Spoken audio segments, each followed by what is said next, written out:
എന്റെ പ്രിയപ്പെട്ടവരെ, ഡിസംബർ 6-ാം തീയതി ശനിയാഴ്ച. അമ്മേ പരിശുദ്ധ അമ്മേ, അമ്മേ പരിശുദ്ധ ദൈവമാതാവേ, കൃപാസനത്തിലൂടെ ഞങ്ങൾക്കും ഞങ്ങളുടെ ദേശത്തിനും അമ്മ മധ്യസ്ഥം തേടി തന്ന എല്ലാ അനുഗ്രഹങ്ങൾക്കും കൃപകൾക്കും ഞങ്ങളിപ്പോൾ ഹൃദയം നിറഞ്ഞ നന്ദി പറയുന്നു.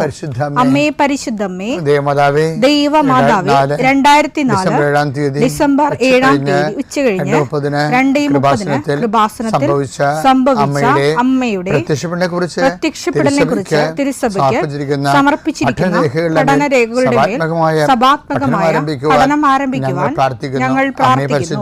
അമ്മേ പരിശുദ്ധമേ, ഭൂസ്വർലോകങ്ങളുടെ രാജ്ഞിയായ അങ്ങേയ്ക്ക് ഭൗമസംരക്ഷണത്തിനായി പ്രപഞ്ചപ്രകൃതിയെ തന്നെ തിരുസഭ പ്രതിഷ്ഠിക്കുവാൻ ഈ പ്രത്യക്ഷീകരണം വഴി ഇടയാക്കണമേ. പരിശുദ്ധമേ, ജപമാല മാതാവേ, സകല കൃപാസനം പ്രാർത്ഥനയോടും ചേർത്ത് ഞങ്ങളിപ്പോൾ പ്രാർത്ഥിക്കുന്ന ഈ കുടുംബത്തിന്റെ പ്രത്യേക നിയോഗം പറ മക്കളെ.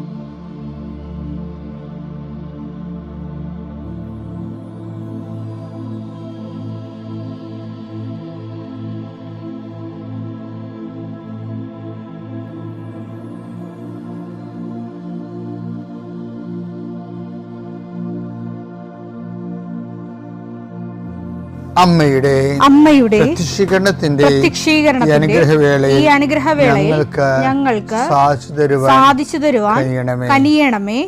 ആമേൻ. വിശ്വാസ പ്രമാണം. സർവശക്തനായ പിതാവും ആകാശത്തിന്റെയും ഭൂമിയുടെയും സൃഷ്ടാവുമായ ദൈവത്തിൽ ഞാൻ വിശ്വസിക്കുന്നു. അവിടുത്തെ ഏകപുത്രനും ഞങ്ങളുടെ കർത്താവുമായ ഈശോ മിശിഹായിലും ഞാൻ വിശ്വസിക്കുന്നു. ഈ പുത്രൻ പരിശുദ്ധാത്മാവിനാൽ ഗർഭസ്ഥനായി കന്യകാമറിയത്തിൽ നിന്ന് പിറന്ന് പൊന്തിയോസ് പീലാത്തോസിന്റെ കാലത്ത് പീഡകൾ സഹിച്ച് കുരിശിൽ തറയ്ക്കപ്പെട്ട് മരിച്ച് അടക്കപ്പെട്ട് പാതാളങ്ങളിൽ ഇറങ്ങി മരിച്ചവരുടെ ഇടയിൽ നിന്ന് 3-ാം നാൾ ഉയർത്ത് സ്വർഗത്തിലേക്ക് എഴുന്നള്ളി സർവശക്തിയുള്ള പിതാവായ ദൈവത്തിന്റെ വലതുഭാഗത്തിരിക്കുന്നു. അവിടെ നിന്ന് ജീവിക്കുന്നവരെയും മരിച്ചവരെയും വിധിക്കുവാൻ വരുമെന്നും ഞാൻ വിശ്വസിക്കുന്നു. പരിശുദ്ധാത്മാവിലും ഞാൻ വിശ്വസിക്കുന്നു. വിശുദ്ധ കത്തോലിക്കാ സഭയിലും പുണ്യവാന്മാരുടെ ഐക്യത്തിലും പാപങ്ങളുടെ മോചനത്തിലും ശരീരത്തിന്റെ ഉയർപ്പിലും നിത്യമായ ജീവിതത്തിലും ഞാൻ വിശ്വസിക്കുന്നു. ആമേൻ. സുഖസ്ഥനായ ഞങ്ങളുടെ പിതാവേ, അങ്ങയുടെ നാമം പൂജിതമാകണമേ. അങ്ങയുടെ രാജ്യം വരണമേ. അങ്ങയുടെ തിരുമനസ് സ്വർഗത്തിലെ പോലെ ഭൂമിയിലും ആകണമേ. അന്നു വേണ്ടുന്ന ആഹാരം ഇന്ന് ഞങ്ങൾക്ക് തരണമേ. ഞങ്ങളോട് തെറ്റ് ചെയ്യുന്നവരോട് ഞങ്ങൾ ക്ഷമിക്കുന്നത് പോലെ ഞങ്ങളുടെ തെറ്റുകൾ ഞങ്ങളോടും ക്ഷമിക്കണമേ. ഞങ്ങളെ പ്രലോഭനത്തിൽ ഉൾപ്പെടുത്തരുതേ, തിന്മയിൽ ഞങ്ങൾ രക്ഷിക്കണമേ. ആമേൻ. നന്മ നിറഞ്ഞ മറിയമേ, സ്വസ്തി. കർത്താവ് അങ്ങയുടെ കൂടെ സ്ത്രീകളിൽ അങ്ങ് അനുഗ്രഹിക്കപ്പെട്ടവളാകുന്നു. അങ്ങയുടെ ഉദരത്തിൻ ഫലമായി ഈശോ അനുഗ്രഹിക്കപ്പെട്ടവനാകുന്നു. പരിശുദ്ധ മറിയമേ, തമ്പുരാന്റെ അമ്മേ, പാപികളായ ഞങ്ങൾക്ക് വേണ്ടി ഇപ്പോഴും ഞങ്ങളുടെ മരണസമയത്തും തമ്പുരാനോട് അപേക്ഷിക്കണമേ. ആമേൻ. കർത്താവേ, നിന്റെ ഉന്നതമായ നാമത്തിന് സ്വസ്ഥം ചെയ്യുന്നു. കർത്താവേ, നിന്റെ വിശുദ്ധ പൗരോഹിത്യത്തെ മഹത്വപ്പെടുത്തണമേ. കർത്താവേ, സഭയിലുള്ള സാന്നിധ്യം ദൃഢമാക്കണമേ. 39 വർഷം ഞാൻ അർപ്പിച്ച കൃപാന്റെ യുഗതിയാൽ കൃപാസ്ഥാന ജീവനോടെ പ്രത്യക്ഷപ്പെട്ട മാതാവിൻ്റെ മാധ്യസ്ഥയിൽ അത്താറയിൽ നടന്ന 10,000-കണക്കിന് ആരാധന ശക്തിയാൽ കർത്താവ് ഈ പ്രഭാതത്തിലെ അങ്ങയുടെ മക്കളെ കാത്തു കൊതിച്ചിരിക്കുകയാണ്. ഈശോയെ, നിന്റെ വലതുകരത്തിൻ്റെ ഒരാശീർവാദം കിട്ടാൻ വേണ്ടി കർത്താവ് ഇന്ന് യാത്രയ്ക്ക് ഒരുങ്ങുന്ന ഓരോ മക്കളുണ്ട്. ഓരോ ഉദ്യമങ്ങളിലൂടെ മനസ്സിൽ വിചാരിച്ചുകൊണ്ട് പോകുന്നവരുണ്ട്. ഓരോ ലക്ഷ്യങ്ങൾ മനസ്സിൽ വെച്ച് പോകുന്നവരുണ്ട്.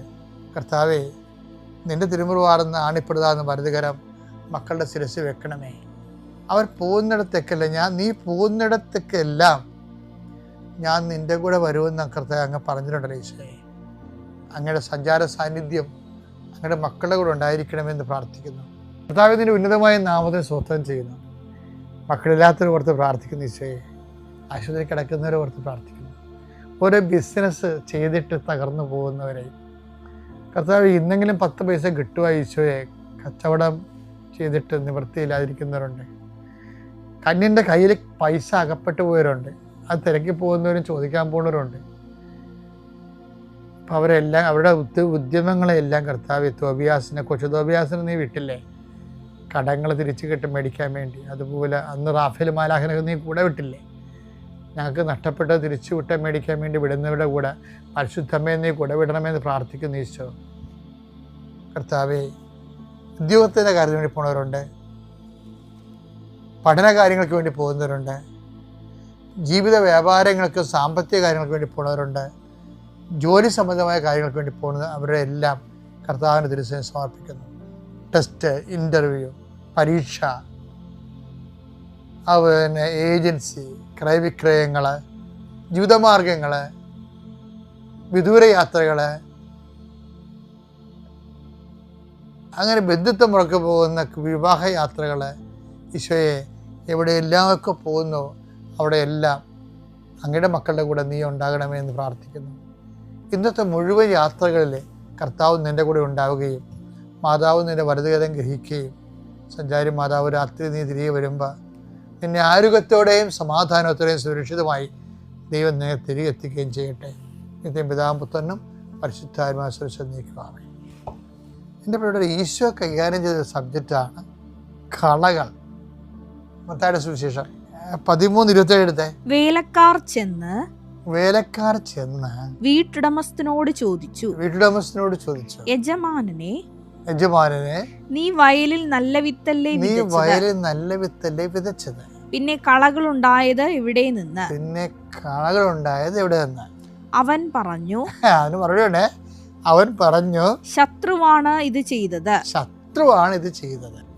എൻ്റെ മക്കളെ, ഞാൻ ഇത് പറയാൻ കാര്യം അറിയോ, ഞാൻ പലപ്പോഴും ഈ വിഷയം ധ്യാനിപ്പിക്കുമ്പോൾ എൻ്റെ മനസ്സിൽ പരിശുദ്ധാത്മ പറയണതേ, ഞാനൊരു സൂചന തന്നായിരുന്നു ഇതേ പങ്ക്തിയിൽ. പരിശുദ്ധാത്മ പറയണതേ 2 തരം കളകളുണ്ടെന്നാണ് പറയണത്. ഒന്നിങ്ങനെ പുറമേ നിന്ന് കൊണ്ടുവന്ന് വിതച്ചിട്ട് പോയി കളഞ്ഞെന്ന് പറയത്തില്ലേ. രണ്ടാമത്തെ കള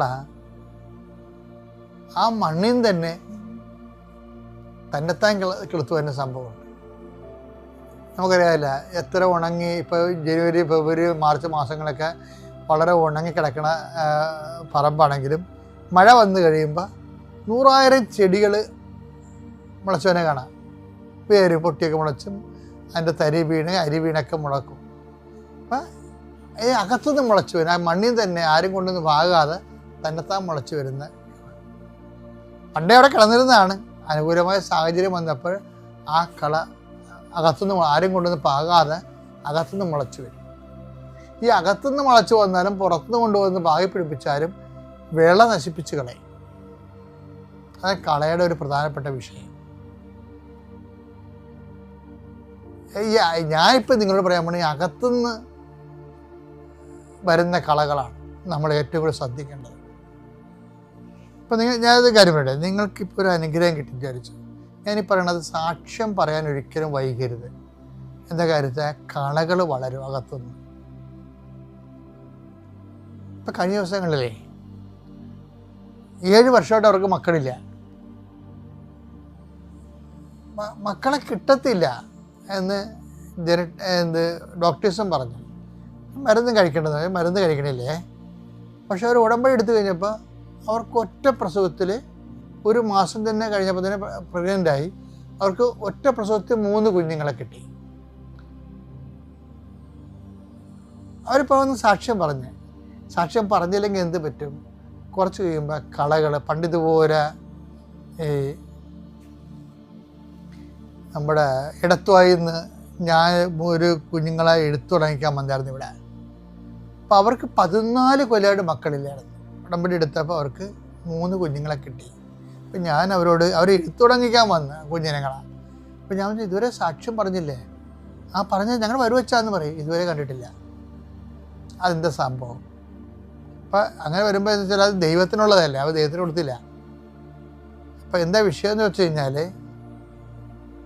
അങ്ങനെ വരുമ്പോൾ കുറച്ച് കഴിയുമ്പോൾ ഈ കളകൾ ഉള്ളിൽ നിന്ന് വളരാൻ തുടങ്ങും.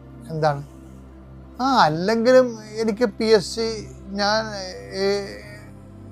എനിക്ക് ജോലി കിട്ടിയേനം, ഉടമ്പടി എടുത്തില്ലെങ്കിൽ കിട്ടിയേനം, അല്ല മറ്റവർക്ക് കിട്ടിയേനെ, കൂട്ടുകാരത്തിൽ കിട്ടിയല്ല, അവിടെ കിട്ടിയല്ല എന്നൊക്കെ പറഞ്ഞിട്ട് നീ ഉടനെ ദൈവത്തിന് കൊടുക്കാനുള്ള എടുത്തിട്ട് നീ സ്വയമായിട്ടത് നിൻ്റെ കഴിവിലാക്കി മാറ്റും. മക്കളുണ്ടാകണ കാര്യം അതുപോലെ തന്നെയാണ്. സ്ഥലം വിൽക്കണ കാര്യം അങ്ങനെയാണ്. താമസിക്കും തോറും ഉള്ളിൽ കള വളരാൻ തുടങ്ങും. എന്താണ്? മക്കളല്ലെങ്കിൽ കിട്ടിയേനും. അപ്പോൾ ഡോക്ടർമാർ പറയും ഇതൊക്കെ ഇങ്ങനെ അവർ ഇംഗ്ലീഷ് ടെക്നിക്കൽ വാർഡൊക്കെ വന്നിട്ട് ഇങ്ങനെ പറയും. അതായത് വെറുതെ കുറേ നാൾ ഗർഭപാത്രം മക്കളിലെ ഇമ്പോർട്ടൻ്റ് ആയിട്ട് ഇരുന്നിട്ട് പെട്ടെന്നുണ്ടാകാൻ അപ്പോൾ പ്രതിഭാസത്തെക്കുറിച്ച് പറയും. അപ്പോൾ നമുക്ക് അത് ശത്രു കൊണ്ടുവന്ന് പുറത്തുനിന്ന് വിതക്കും. ദൈവകാരികൾക്ക് ഇങ്ങനെ കൊടുത്തത്, പക്ഷെ ആരെങ്കിലും വന്നിട്ട് അത് അവർക്ക് അങ്ങനെ കിട്ടിയ, ഇവർക്ക് ഇങ്ങനെ കിട്ടിയത്, മറ്റവർക്ക് ഇങ്ങനെ കിട്ടിയത് പറഞ്ഞുകൊണ്ട് കളകൾ പറിച്ചു. ഇതിനകത്ത് തന്നെ നമുക്ക് തന്നെ സ്വന്തമായിട്ട് തോന്നാം. എന്താ വെച്ച് കഴിഞ്ഞാൽ ചിലപ്പോൾ സ്വാഭാവികമായിട്ട് കിട്ടിയതായിരിക്കും എന്ന് തോന്നും. അപ്പം കള അകത്തുനിന്ന് വളരുന്നതാണ്. എപ്പോഴും ഒരിക്കലും ശ്രദ്ധിച്ചേക്കണം, ദൈവത്തിന് കൊടുക്കേണ്ടത് സ്വന്തമായിട്ട് എടുത്ത് ഉപയോഗിക്കരുത്. റോമ 1:21 എടുത്തേ. അവർ ദൈവത്തെ അറിഞ്ഞിരുന്നെങ്കിലും അവിടുത്തെ ദൈവമായി മഹത്വപ്പെടുത്തുന്നതിന് അവിടത്തേക്ക് നന്ദി പ്രകാശിപ്പിക്കുന്നതിനും ചെയ്തില്ല. മറിച്ച് അവരുടെ യുക്തി വിചാരങ്ങൾ നിഷ്ഫലമായി തീരുകയും വിവേകരഹിതമായ ഹൃദയം അന്ധകാരത്തിൽ ആണ്ടുപോവുകയും ചെയ്യും. എന്താണ് സാക്ഷ്യം പറയാതിരുന്നുള്ള കുഴപ്പം? അതാ കുറച്ച് കഴിയുമ്പോൾ സ്വന്തം ക്രെഡിറ്റാണെന്ന് വിചാരിക്കുന്നത്. അതാണ് ഉള്ളിൽ നിന്ന് വളരുന്ന കള. അതുകൊണ്ട് ഏറ്റവും നല്ലത് ദൈവാനുഗ്രഹം കിട്ടിയാൽ നമുക്കറിയാൻ പറ്റും. അപ്പോൾ തന്നെ ദൈവത്തെ മഹത്വപ്പെടുത്തി നമ്മുടെ കടമ നിർവഹിക്കണം, അല്ലെങ്കിൽ കടമായിട്ട് മാറും. അത് ദൈവത്തെ മഹത്വപ്പെടുത്തി അത് 10 മനുഷ്യരോട് നീ പറയണം. ഉടമ്പടി എടുത്താണെങ്കിൽ നീ കൃപാസനം അൾത്താരം എന്ന് പറയണം. അല്ലാതെ നീ പ്രാർത്ഥിക്കുന്നതിൻ്റെ സ്വകാര്യ ജീവിതത്തിലേക്ക് കിട്ടുന്ന അനുഗ്രഹങ്ങൾ മറ്റു മനുഷ്യർ പറയണം. നീ ദൈവത്തെ മഹത്വപ്പെടുത്തണം. കാര്യം ഈ മഹത്വപ്പെടുത്തുന്നത് എന്ന് പറയുന്നത് എപ്പോഴും ഏറ്റുപറച്ചിലാണ് വരണത്, അല്ലാതെ സ്വയംകൃത ചരിത്രമില്ല അതിൻ്റെ അകത്ത്. മനുഷ്യരുടെ മുമ്പിൽ എന്നെ ഏറ്റുപറയുന്നവനെ എൻ്റെ സ്വർഗ്ഗസ്ഥനായ പിതാവിനെ മുമ്പിൽ ഞാൻ ഏറ്റുപറയും. അപ്പോൾ നമുക്കൊരു അനുഗ്രഹം ദൈവത്തിൽ നിന്ന് കിട്ടിയാൽ മറ്റുള്ളവർക്ക് വിശ്വാസം ഉണ്ടാകാൻ വേണ്ടി അത് നമ്മൾ ഏറ്റുപറയണം. ദൈവത്തെ മഹത്വപ്പെടുത്തണം. ദൈവത്തെ മഹത്വപ്പെടുത്തിയാൽ റോമ 4:20 അനുസരിച്ചുകൊണ്ട് നമ്മൾ വിശ്വാസത്തിൽ വളരും. നേഹ, ഞാൻ വന്നിരിക്കുന്നത് കോഴിക്കോട് ജില്ലയിൽ നിന്നാണ്. ഞാൻ ഉടമ്പടി എടുത്തിരിക്കുന്നത് 2025 ഏപ്രിൽ 26-നാണ്. എനിക്ക് ചെയ്തു തന്ന എല്ലാ അനുഗ്രഹങ്ങൾക്കും പിതാവും പുത്രനും പരിശുദ്ധമായ സത്യേക ദൈവത്തിനും പരിശുദ്ധ അമ്മ മാതാവിനും 1000 നന്ദി പറയുന്നു. ഞാനിന്നിവിടെ സാക്ഷ്യം പറയാൻ വേണ്ടിയാണ് അവിടെ നിന്ന് വന്നിരിക്കുന്നത്. ഞാൻ IELTS പഠിക്കാൻ വേണ്ടിയിട്ട് +2 കഴിഞ്ഞപ്പോൾ തീരുമാനിച്ചായിരുന്നു. എനിക്ക് ന്യൂസിലൻഡിൽ പോയിട്ട് BSW പഠിക്കാനായിരുന്നു ആഗ്രഹം. ഞാനിവിടെ ആദ്യമായിട്ട് വന്നത് എൻ്റെ ഫാമിലിയിൽ കുറച്ച് പേര് ഉടമ്പടി എടുത്തിട്ടുണ്ട്. അപ്പം അവരൊക്കെ സാക്ഷ്യം കേൾക്കുന്നതിൽ കൂടെ ഒക്കെ കേട്ടാണ് ഞാൻ അമ്മ മാതാവിനെ പറ്റിയും ഒക്കെ കൃപാസനത്തെ പറ്റിയൊക്കെ അറിഞ്ഞത്. അങ്ങനെ ഞാൻ IELTS പഠിക്കുന്ന സമയത്ത് എല്ലാ ഫ്രൈഡേയ്സും ഞങ്ങൾക്ക് മോക്ക് ടെസ്റ്റ് ഉണ്ടായിരുന്നു. അപ്പം എനിക്ക് റീഡിങ് മൊഡ്യൂളിൽ ഒരിക്കലും എനിക്ക് വേണ്ട സ്കോർ കിട്ടത്തില്ലായിരുന്നു. 6.5 ആണ് എനിക്ക് വേണ്ട സ്കോർ. പക്ഷേ എനിക്ക് എപ്പോഴും 4.5ഉം 4ഉം ഒക്കെ കിട്ടിക്കൊണ്ടിരുന്നത്. ബാക്കി മൊഡ്യൂൾസൊന്നും കുഴപ്പമില്ലായിരുന്നു. അങ്ങനെ ഞാൻ ഓഗസ്റ്റ് ആയപ്പോൾ ഡേറ്റ് എടുത്തു കഴിഞ്ഞിട്ടും എനിക്ക് റീഡിങ് മൊഡ്യൂളിന് ഒരിക്കലും മാർക്ക് കൂടുന്നേ ഇല്ലായിരുന്നു. കാരണം ലാസ്റ്റായിട്ട് ഞാൻ അറ്റൻഡ് ചെയ്ത മോക്ക് ടെസ്റ്റിന് വരെ എനിക്ക് ഇതുവരെ കിട്ടിക്കൊണ്ടിരുന്നതിൽ ഏറ്റവും ലോവസ്റ്റ് ആയിട്ടുള്ള സ്കോറാണ് കിട്ടിക്കൊണ്ടിരുന്നത്. അപ്പോൾ ഞാൻ ആകെ വിഷമിച്ചത് കാരണം അതിൻ്റെ ബാക്കി മോഡ്യൂൾസിനെ അഫക്റ്റ് ചെയ്യാൻ തുടങ്ങി. അങ്ങനെ ഞാൻ 2 കളിപ്പിൽ ഞാൻ എക്സാമിന് പോകുന്നതിന് മുന്നേ ഞാൻ മാതാവിൻ്റെ ഉടമ്പടി ഒപ്പും അതേപോലെ ഞാൻ വിശ്വാസ പ്രമാണവും ചൊല്ലിയിട്ടാണ് എക്സാമിന് കയറിയത്. ഞാൻ എല്ലാ എക്സാംസിനും വിശ്വാസ പ്രമാണം ചൊല്ലിയിട്ടാണ് കയറിക്കൊണ്ടിരുന്നത്. അപ്പം റീഡിംഗ് മൊഡ്യൂൾ എനിക്ക് കിട്ടിയ പേപ്പർ ഞാൻ ഇതുവരെ അറ്റൻഡ് ചെയ്ത എല്ലാ ക്വസ്റ്റ്യൻ പേപ്പറിലും, എല്ലാ റീഡിംഗ് ക്വസ്റ്റ്യൻ പേപ്പറിലും ഏറ്റവും ഈസിയസ്റ്റ് ആയിട്ടുള്ള ക്വസ്റ്റ്യൻ പേപ്പറാണ് എനിക്ക് മാതാവ് ഈശോയും തന്നത്. ഏറ്റവും എളുപ്പമായിട്ട് എനിക്കത് എഴുതാൻ പറ്റി. എനിക്ക് ആൻസേഴ്സൊക്കെ വേഗം കണ്ടുപിടിക്കാൻ പറ്റുന്നുണ്ടായിരുന്നു. ടൈം മാനേജ്മെൻറ്റ് എനിക്ക് എപ്പോഴും ഒരു ഇഷ്യൂ ആയിരുന്നു, പക്ഷേ അതൊന്നും ഒരു പ്രശ്നമായിട്ട് അവിടെ വന്നില്ല. അങ്ങനെ അത് കഴിഞ്ഞപ്പോൾ ഒരു പ്രശ്നം ഉണ്ടായെന്ന് വെച്ചാൽ റീഡിങ്ങും ലിസണിങ്ങും ഒരൊറ്റ ഷീറ്റിലാണ്, നമ്മൾ 2 സൈഡിലായിട്ടാണ് എഴുതുന്നത്. അപ്പം അത് ഇൻവിജിലേറ്റേഴ്സ് എപ്പോഴും മാറിപ്പോകരുതെന്ന് പറയും. ഞാനത് ശ്രദ്ധിച്ച് തന്നെ എഴുതിയത്. പക്ഷേ ലാസ്റ്റ് കുറച്ച് ടൈമും കൂടെ ബാക്കിയുള്ളൂ. ആ സമയത്ത് എൻ്റെ അടുത്തൂടെ പോയ ഒരു ഇൻവിജിലേറ്റർ എന്നോട് പറഞ്ഞു, ഞാൻ എഴുതിയതിൽ ഞാൻ ഇൻ്റർചേഞ്ച് ചെയ്തിട്ടാണ് അത് എഴുതിയേക്കുന്നത് പറഞ്ഞു. അങ്ങനെയൊക്കെ ഇൻവിജിലേറ്റേഴ്സ് പറഞ്ഞു തരുമെന്ന് എനിക്കറിയത്തില്ല. പക്ഷേ ആ സമയത്ത് എൻ്റെ ഈശോയും മാതാവും തന്നെയാണ് എന്നോട് സഹായിച്ചത്. ഞാൻ ഉറപ്പായിട്ട് വിശ്വസിക്കുന്നു. കാരണം അപ്പോൾ അത് പറഞ്ഞു തന്നില്ലായിരുന്നെങ്കിൽ ഞാനത് അങ്ങനെ തന്നെ എഴുതി മൊത്തം എനിക്ക് 2 മൊഡ്യൂൾസും ക്യാൻസലായി പോയേനെ. അങ്ങനെ ഉള്ള സമയത്ത് ഞാനത് വേഗം ഇൻ്റർചേഞ്ച് ചെയ്ത് എഴുതി. അപ്പം ചെറിയൊരു കോൺഫിഡൻസ് പറഞ്ഞു, എഴുതിയിൽ ഇനി എന്തെങ്കിലും മിസ്റ്റേക്ക് വരുമോ എന്നൊക്കെ എനിക്കൊരു ടെൻഷൻ ഉണ്ടായിരുന്നു. അതേപോലെ റൈറ്റിംഗ് മൊഡ്യൂളിന് ഞാൻ നന്നായിട്ട് എഴുതിക്കൊണ്ടിരുന്നതാണ്. പക്ഷേ എനിക്കൊരു ഫസ്റ്റ് 50 മിനിറ്റ്സ് എനിക്കൊന്നും എഴുതാൻ പറ്റുന്നുണ്ടായിരുന്നില്ല. ഫുൾ ബ്ലാങ്ക് ഔട്ടായി പോയി. ഞാൻ പോയിൻറ്റ്സ് ഓർഗനൈസ് ചെയ്യാൻ പറ്റുന്നില്ല, ഒന്നും ചെയ്യാൻ പറ്റുന്നുണ്ടായിരുന്നില്ല. അപ്പോൾ ഞാൻ ഫസ്റ്റ് 50 മിനിറ്റ്സ് അങ്ങനെ നിന്നു. അത് കഴിഞ്ഞപ്പോഴത്തേക്കും കുറച്ച് കഴിയുമ്പോൾ എനിക്ക് ഇനി എന്താ ചെയ്യേണ്ടതെങ്കിലും ആലോചിച്ചപ്പം എനിക്കിങ്ങനെ ഒരു തോന്നലുണ്ടായി, ഈ പോയ സമയം പോട്ടെ, ഇനിയുള്ള സമയത്ത് നീ പിടിച്ചു കയറാൻ നോക്കുന്നൊരു തോന്നലുണ്ടായി. അപ്പോൾ അതിൽ ഞാൻ എന്നെക്കൊണ്ട് പറ്റുന്ന രീതിയിൽ പറ്റുന്ന പോയിൻറ്റ്സും കിട്ടിയതൊക്കെ വെച്ച് ഞാൻ എഴുതി. ഓവറോൾ എക്സാം കഴിഞ്ഞപ്പോഴത്തേക്കും എനിക്ക് ഒരു കോൺഫിഡൻസ് ഒന്നും ഉണ്ടായിരുന്നില്ല. കാരണം ഞാൻ വിചാരിച്ച പോലെ എനിക്ക് പെർഫോം ചെയ്യാൻ പറ്റിയതേ ഉണ്ടായിരുന്നില്ല. അങ്ങനെ എനിക്ക് 7th ഡേ റിസൾട്ട് വന്നു.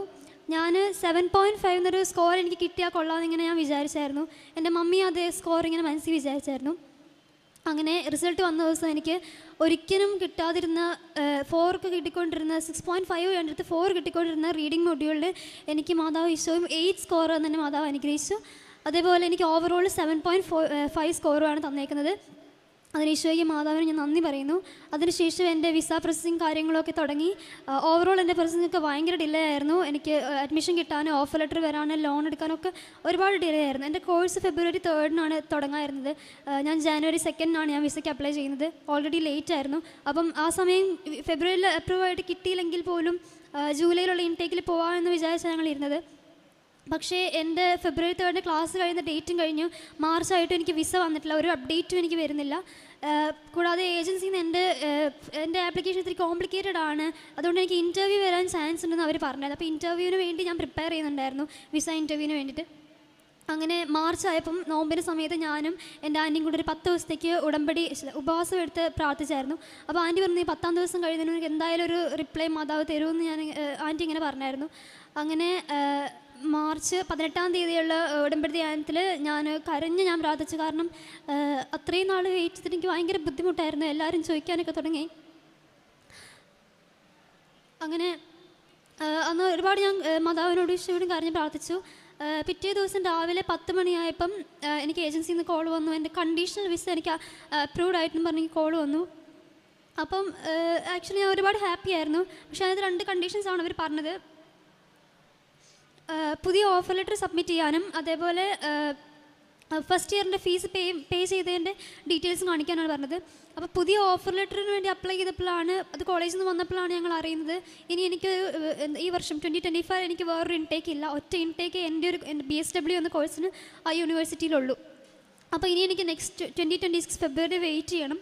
അങ്ങനെ ഞാൻ ഭയങ്കര കരച്ചിലായിരുന്നു. കാരണം ഞാൻ ഒരു വർഷം തന്നെ ഓൾറെഡി പോയത് എനിക്ക് ഭയങ്കര സങ്കടമായിരുന്നു, പ്രോസസ്സിങ്ങൊക്കെ ആയിട്ട്. അപ്പോൾ ഇനി ഒരു വർഷം കൂടെ പോരുമെന്ന് വെച്ചാൽ എനിക്ക് ഭയങ്കര സങ്കടമായിരുന്നു. അങ്ങനെ മാതാവിനോട് ഞാൻ പറഞ്ഞു, ഞാൻ എന്തായാലും വന്ന് ഇവിടെ വന്ന് ഉടമ്പടി എടുക്കുമെന്ന് ഞാനിങ്ങനെ പറഞ്ഞായിരുന്നു. അങ്ങനെ പിറ്റേ ദിവസം രാവിലെ നെക്സ്റ്റ് ഡേ എനിക്ക് മാർച്ച് 19 എനിക്ക് കണ്ടീഷണൽ വിസ അപ്രൂവ് ആവുന്നത്. നെക്സ്റ്റ് ഡേ രാവിലെ ഞാൻ സാധാരണ 5:30 പ്രത്യക്ഷീകരണ പ്രാർത്ഥനയല്ല എണീക്കാറുണ്ട്. അപ്പം 4:30 ആയപ്പോൾ ഞാൻ തന്നെ എണീറ്റു. എൻ്റെ തലയുടെ സൈഡിൽ ഇങ്ങനെ ആരോ കൊട്ടുന്ന പോലെ ഇങ്ങനെ തോന്നി. ഞാൻ തന്നെ എണീറ്റ് കുറച്ച് കഴിഞ്ഞപ്പം എൻ്റെ ഫോണിലൊരു കോൾ വന്നു. എൻ്റെ കസിൻസ് ന്യൂസിലൻഡിലുണ്ട്. അപ്പോൾ അവർ എന്നെ വിളിച്ചിട്ട് എന്നോട് പറഞ്ഞു, നീ കരയണ്ട, ഒരു വർഷം നിനക്ക് കിട്ടിയത് ഭാഗ്യം തന്നെയാണ്, മാതാവ് തന്നതെന്ന് വിചാരിച്ചാൽ മതി. കാരണം ആ ഒരു 1 ഇയർ എനിക്ക് പ്രിപ്പയർ ചെയ്യാനുള്ള ഒരു അവസരമായിട്ടാണ് തന്നേക്കുന്നതെന്ന് വിചാരിക്കുക. അങ്ങനെ എനിക്കത് മൂവ് ഓൺ ചെയ്യാനായിട്ട് എനിക്ക് ഹെൽപ്പായി. അങ്ങനെ നെക്സ്റ്റ് കടമെന്ന് വെച്ചാൽ നമുക്ക് ഫസ്റ്റ് ഇയറിൻ്റെ ഫീസ് പേ ചെയ്ത് എൻ്റെ റെസീറ്റ് കൊടുക്കണമായിരുന്നു. അപ്പം 2026 ഇൻടേക്കിന് ബാങ്കിൽ നിന്ന് ഒരു വർഷം കഴിഞ്ഞിട്ടുള്ള ഇൻടേക്കിന് അത്രയും നേരത്തെ അവർ ലോൺ എമൗണ്ട് വിത്ഡ്രോ ചെയ്യാൻ സമ്മതിക്കത്തില്ലായിരുന്നു. അപ്പം ബ്രാഞ്ച് ഓഫീസിൽ നിന്നപ്പോൾ അവർ സമ്മതിക്കുന്നില്ല. അങ്ങനെ ഞാനും എൻ്റെ അമ്മയും കൂടെയിട്ട് കോഴിക്കോടുള്ള ഹെഡ് ഓഫീസിൽ പോകുന്ന വഴി മൊത്തം ഞാൻ വിശ്വാസപ്രമാണം ചൊല്ലി ഞാൻ ഒരുപാട് പ്രാർത്ഥിച്ചു. കാരണം ഇനിയൊരു തടസ്സം കൂടെ വരല്ലേ എന്ന് ഞാൻ ആഗ്രഹിച്ചിരുന്നു. ഞാനവിടെ ചെന്നപ്പോൾ അവിടുത്തെ ഓഫീസർ ഭയങ്കര കൂളായിട്ടാണ് എന്നോട് സംസാരിച്ചത്. എൻ്റെ മോൻ കണ്ടിട്ട് എന്നോട് പറഞ്ഞു, മോൾ ടെൻഷൻ അടിക്കേണ്ട, ശരിയാവും, ശരിയാക്കി തരാമെന്ന് പറഞ്ഞു. അങ്ങനെ അത് ശരിയായി. അതിൻ്റെ പേപ്പേഴ്സൊക്കെ സബ്മിറ്റ് ചെയ്തു. അപ്പം എനിക്ക് ഇമിഗ്രേഷൻ മെയിൽ വന്നു, എൻ്റെ വിസ ഹോൾഡ് ചെയ്ത് വെക്കുവാണ്, ഇനിയും 2026 ഇൻടേക്കിൻ്റെ സമയമാകുമ്പോഴത്തേക്കും എനിക്ക് തരത്തുള്ളൂ എന്ന് പറഞ്ഞു. അങ്ങനെ ഞാൻ ഇവിടെ വന്ന് ഏപ്രിലിൽ ഇവിടെ വന്ന് ഉടമ്പടി എടുത്തു.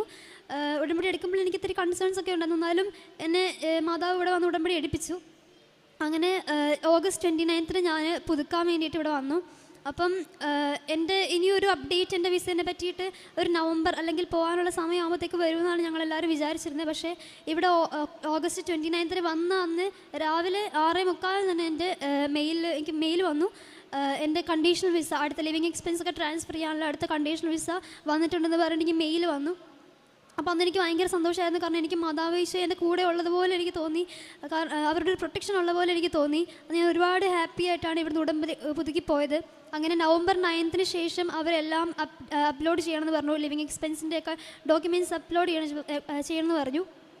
നവംബർ 12 ആയപ്പോൾ ഞങ്ങളതൊക്കെ അപ്ലോഡ് ചെയ്തു. ഒരു വീക്കിനുള്ളിൽ ഇനി എനിക്ക് ഫൈനൽ അപ്രൂവൽ കിട്ടുമെന്നാണ് ഏജൻസി എന്നൊക്കെ പറഞ്ഞത്.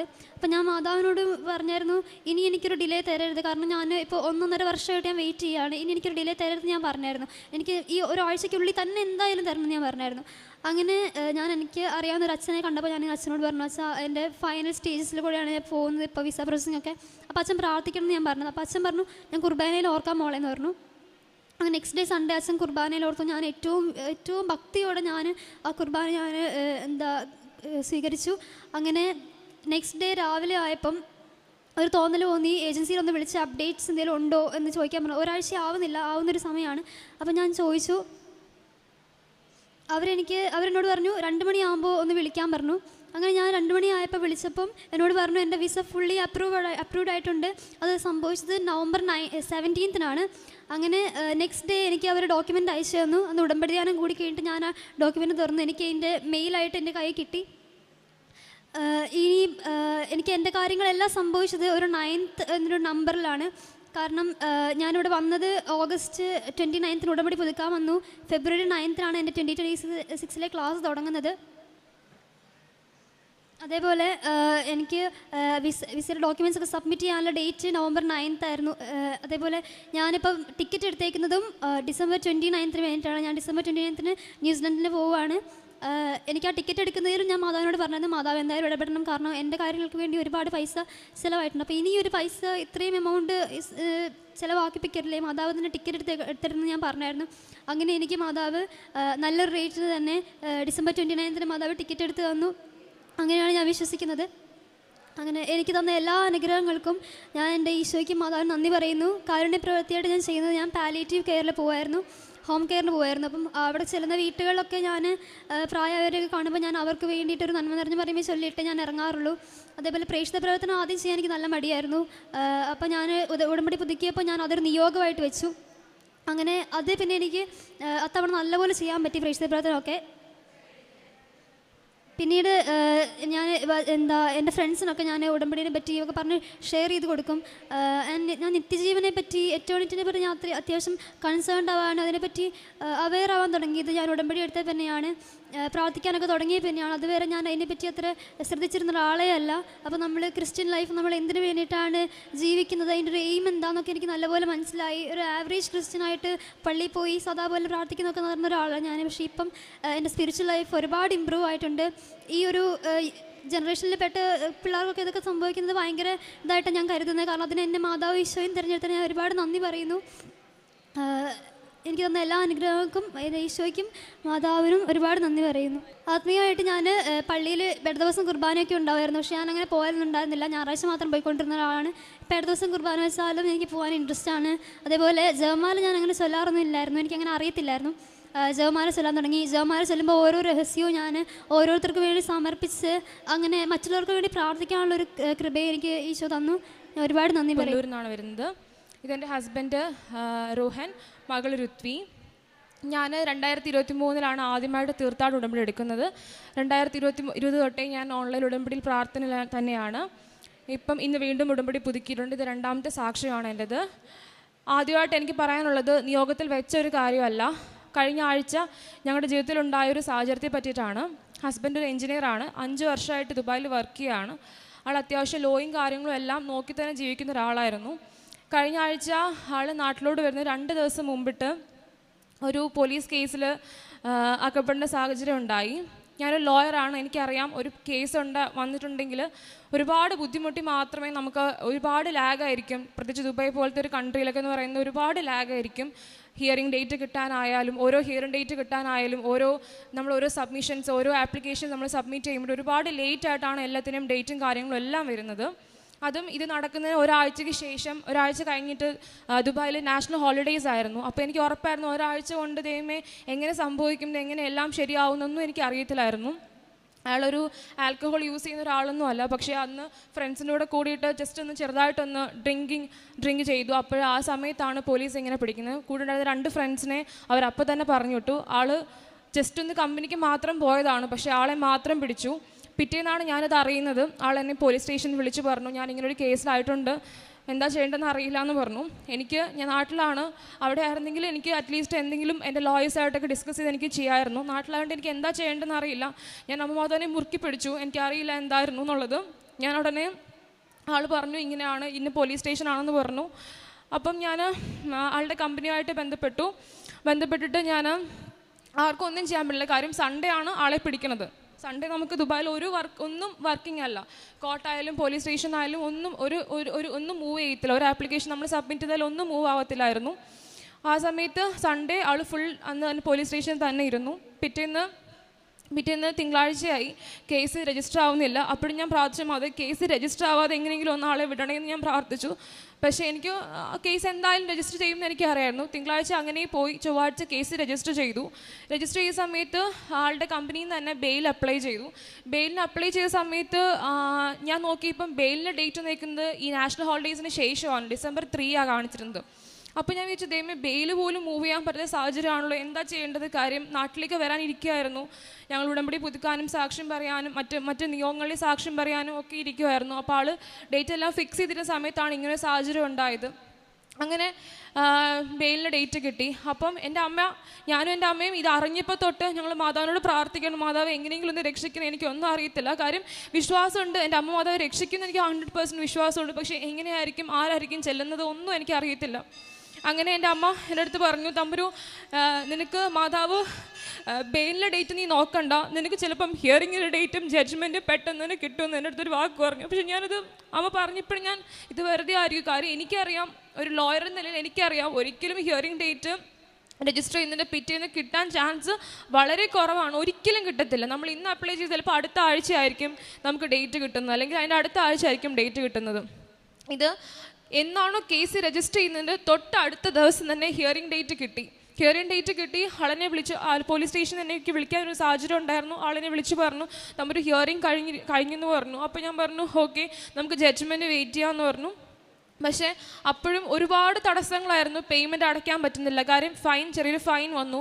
അപ്പോഴും ജഡ്ജ്മെൻറ്റ് ലേറ്റായി. അപ്പം ജഡ്ജ്മെൻറ്റ് വന്നു എന്ന് അവിടെ കമ്പനി ത്രൂ അറിഞ്ഞപ്പോഴത്തേക്കും ജഡ്ജ്മെൻറ്റ് കണ്ടു. പക്ഷേ ജഡ്ജ്മെൻറ്റ് കറക്റ്റായിട്ട് എൻ്റെ കോപ്പി വന്നിട്ടില്ല. അപ്പോൾ കോപ്പി വന്നിട്ട് നമുക്കൊന്നും ചെയ്യാൻ പറ്റില്ല. ജസ്റ്റ് ആളുടെ ഒരു ഓഫീസിലെ ഒരു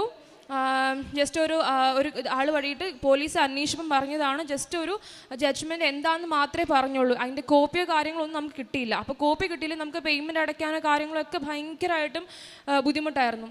അങ്ങനെ ലാസ്റ്റ് ഇതിനൊക്കെ മുമ്പിട്ട് ആളെ പിടിച്ചതിൻ്റെ തൊട്ട് പിറ്റേ ദിവസം രാവിലെ ഞാൻ മനസ്സ് അത്രത്തോളം വിഷമിക്കുന്ന സമയത്ത് ഞാൻ തിങ്കളാഴ്ച രാവിലെ ഞാനിങ്ങനെ യൂട്യൂബിൽ കയറി ഇവിടുത്തെ ഇവിടുത്തെ പ്രെയർ കൂടാമെന്ന് പറഞ്ഞ് ഇങ്ങനെ കയറി. ഇപ്പം ജോമോൾ ടിസ്റ്ററിൻ്റെ ഒരു പ്രെയർ ഇങ്ങനെ കണ്ടപ്പം അതിനകത്തൊരു വചനം എനിക്ക് കിട്ടി. പുറപ്പാട് 33:17, നീ ആവശ്യപ്പെട്ട ഈ കാര്യവും ഞാൻ ചെയ്തു തരും, എന്തെന്നാൽ നീ എൻ്റെ പ്രീതി നേടിയിരിക്കുന്നു, എനിക്ക് നന്നായി അറിയാം.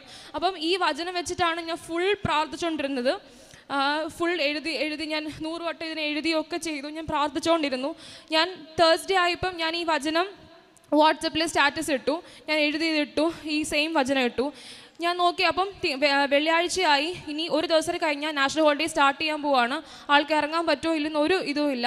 ഞാൻ നോക്കി, ഞാൻ രാവിലെ വെള്ളിയാഴ്ച രാവിലെ 5:30 ആയപ്പോൾ ഞാൻ പ്രയറിന് കയറി, ഞാനും അമ്മയും പ്രയറിന് കയറിയ സമയത്ത് ഞാൻ മനസ്സിലിങ്ങനെ ഉണ്ട്, ദൈവമേ എന്തെങ്കിലും ഒരു അടയാളം എനിക്ക് തരണേന്ന് എനിക്കിങ്ങനെ ഞാൻ പ്രാർത്ഥിച്ചു. പക്ഷേ തരുമോ ഇല്ലെന്ന് എനിക്ക് അറിയത്തില്ല. അപ്പോൾ ഞാനിങ്ങനെ വിശ്വാസത്തിൽ പ്രാർത്ഥിച്ചിരിക്കുകയാണ്. കറക്റ്റായിട്ട് ഈ വചനം തന്നെ ജോസഫ് അച്ഛൻ അന്ന് വെള്ളിയാഴ്ച രാവിലെ പറയുകയാണ്. ഈ കറക്റ്റ് ഞാൻ പ്രാർത്ഥിച്ചുകൊണ്ടിരുന്ന ഈ ഒരാഴ്ച കൊണ്ട് സിസ്റ്റർ പറഞ്ഞ ആ സെയിം വചനം, ഞാൻ പ്രാർത്ഥിച്ചുകൊണ്ടിരുന്ന ആ വചനം തന്നെ അച്ഛൻ 5:30 വെള്ളിയാഴ്ച രാവിലെ അച്ഛൻ പറഞ്ഞു.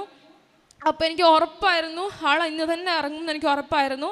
ഞങ്ങൾ പിന്നെയും ഇത് വചനം ഞങ്ങൾ ജമാലെല്ലാം ചൊല്ലി, ബൈബിളെല്ലാം വായിച്ച് വചനം എല്ലാം ചൊല്ലി തന്നെ ഇരുന്നു.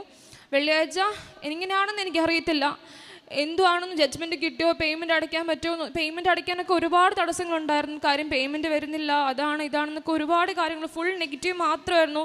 എന്നെ അവിടുന്ന് എല്ലാവരും വിളിച്ച് പറഞ്ഞു. അപ്പോഴും ഞാൻ എല്ലാവരോടും പറയും കുഴപ്പമില്ല, ദൈവം നോക്കിക്കോളും, മാതാവ് നോക്കിക്കോളും എന്ന് മാത്രം ഞാൻ പറഞ്ഞിരിക്കുമായിരുന്നു. ഞങ്ങൾ ജസ്റ്റ് മാതാവിൽ മാത്രം ഫുൾ ഏൽപ്പിച്ചിട്ട് ഞങ്ങളിങ്ങനെ ഇരിക്കുമായിരുന്നു.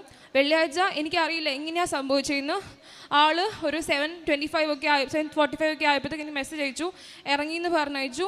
ദുബായിൽ ഒരു കാരണവശാലും ഒരാഴ്ചക്കുള്ളിൽ ഹിയറിംഗ് ഡേറ്റോ, പ്രത്യേകിച്ച് ഹോളിഡേയ്സുള്ള സമയത്ത് നെറ്റൊക്കെ സിസ്റ്റമൊക്കെ ഭയങ്കര ഡൗൺ ആണ്. ആ സമയത്ത് തന്നെ 1 വീക്കിനകം ഹിയറിംഗ് ഡേറ്റും ജഡ്ജ്മെൻറ്റും എല്ലാം കഴിഞ്ഞ് ആൾ കൃത്യമായിട്ട് ഇറങ്ങി. ഇപ്പം നാട്ടിൽ വന്നു. ഞങ്ങൾക്കിത് സാക്ഷ്യപ്പെടുത്താൻ പറ്റിയത് വലിയൊരു ഭാഗ്യമായിട്ട് കരുതുന്നു. കാര്യം ഞാൻ ഒട്ടും പ്രതീക്ഷയില്ല ഒരാഴ്ചക്കുള്ളിൽ ഇത്രയും സംഭവിക്കുന്നു. മാതാവിൻ്റെ തിരുക്കുമാരൻ്റെ വലിയൊരു ഇടപെടലായിരുന്നു. ഇതിനിടയ്ക്ക് എനിക്ക് മെഴുതിരിയിലാണെങ്കിൽ ഞങ്ങൾക്ക് മാതാവിൻ്റെ രൂപം തെളിഞ്ഞു വരുന്ന ഹിസ്റ്ററി കാണിച്ചു, അത് തെളിഞ്ഞ് വന്നിട്ടുണ്ടായിരുന്നു. അതൊരു വലിയ ഭാഗ്യമായിരുന്നു. ഇത് തീർച്ചയായിട്ടും അമ്മയുടെ ഒരു വലിയ ഇടപെടലായിരുന്നു. പിന്നെ ഹസ്ബൻഡാണെങ്കിലും ഈ ഉടമ്പടി എടുത്തിട്ടാണ് ദുബായിലേക്ക് 3 മാസം തൊട്ട് പോയത്. അപ്പോൾ അത് കഴിഞ്ഞപ്പോൾ എൻ്റെ അടുത്ത് പറഞ്ഞു, ഞാൻ തൽക്കാലം ഇപ്പോൾ ഉടമ്പടി പുതുക്കുന്നില്ല, ഞാൻ ജനുവരി ആകുമ്പോൾ പുതുക്കിക്കോളാം എന്ന് എൻ്റെ അടുത്ത് പറഞ്ഞു. അപ്പോൾ ഞാൻ പറഞ്ഞു അതെന്താ, ഞാൻ പിന്നെ ഒന്നും ചോദിച്ചില്ല. കാര്യം ഞാനങ്ങനെ ഒരാളെ ഞാൻ ഫോഴ്സ് ചെയ്തിട്ട് ഒരിക്കലും വേണ്ട, ആൾക്ക് എപ്പോഴാണോ തോന്നുന്നത് അപ്പോൾ എടുത്തോട്ടെ എന്ന് ഞാൻ വിചാരിച്ചു. അപ്പം ആ സമയത്താണ് ഇങ്ങനൊരു സാഹചര്യം ഉണ്ടായത്. അപ്പോൾ എനിക്ക് ഉറപ്പായിരുന്നു, ആൾ തന്നെ എൻ്റെ അടുത്ത് ഇങ്ങോട്ട് പറഞ്ഞു, തമ്പുരു ഞാൻ ഉടമ്പടി പുതുക്കിക്കോളാം എന്ന് എൻ്റെ അടുത്ത് ഇങ്ങോട്ട് തന്നെ പറഞ്ഞു. എനിക്കെന്താ ഒരു ഭയങ്കര സന്തോഷമായ കാര്യം, ആൾക്ക് ഇങ്ങനൊരു സാഹചര്യത്തിലൂടെ ആണെങ്കിലും ആൾ എൻ്റെ അടുത്ത് ഇങ്ങോട്ട് പറഞ്ഞു ഞാൻ ഉടമ്പടി പുതുക്കിക്കോളാം. ഞങ്ങൾ രണ്ടുപേരും ഇന്ന് ഉടമ്പടി പുതുക്കി. അപ്പോൾ എനിക്ക് ഉറപ്പാണ് ആളെ ഉടമ്പടിയിലേക്ക് കൊണ്ടുവരാനുള്ള അമ്മയുടെ വലിയൊരു ഇടപെടൽ മാത്രമായിരുന്നു ഇത്. അല്ലെങ്കിൽ ആൾ ഈ സമയത്ത് എന്നോട് ഇന്ന് വരുമ്പം, അല്ലെങ്കിൽ കഴിഞ്ഞ ആഴ്ച പ്രശ്നങ്ങളൊന്നും ഇല്ലാണ്ട് വരുന്ന സമയത്തും ആൾ ഉടമ്പടി പുതുക്കില്ലായിരുന്നു. പക്ഷെ ഉടമ്പടി പുതുക്കാൻ പറ്റിയത് വലിയൊരു ഭാഗ്യമാണ്. രണ്ടാമതായിട്ട് സാക്ഷ്യപ്പെടുത്തുന്നത്, ഞാൻ കഴിഞ്ഞ പ്രാവശ്യം നിയോഗത്തിൽ വെച്ചൊരു കാര്യമായിരുന്നു. ഞങ്ങൾക്ക് കുഞ്ഞിനെ വേണം എന്നുള്ളത് കാര്യം. ഒരു 1.5 വർഷമായിട്ടും കുഞ്ഞുങ്ങൾ ഞങ്ങൾ അങ്ങനെ വേണ്ട അങ്ങനെയൊന്നും അല്ല, ഞങ്ങൾ ഒരു 1.5 വർഷമായിട്ട് വെയിറ്റ് ചെയ്യായിരുന്നു. കുഞ്ഞുങ്ങൾ ഒന്നും ആയില്ല. ആ സമയത്തും ഞങ്ങൾ ഹിന്ദുസാണ്. അപ്പം ഞാൻ 2020 തൊട്ട് ഞാൻ പൂർണ്ണമായിട്ട് അമ്മയിൽ തന്നെ വിശ്വസിച്ച് ജീവിക്കുന്ന ആളാണ്.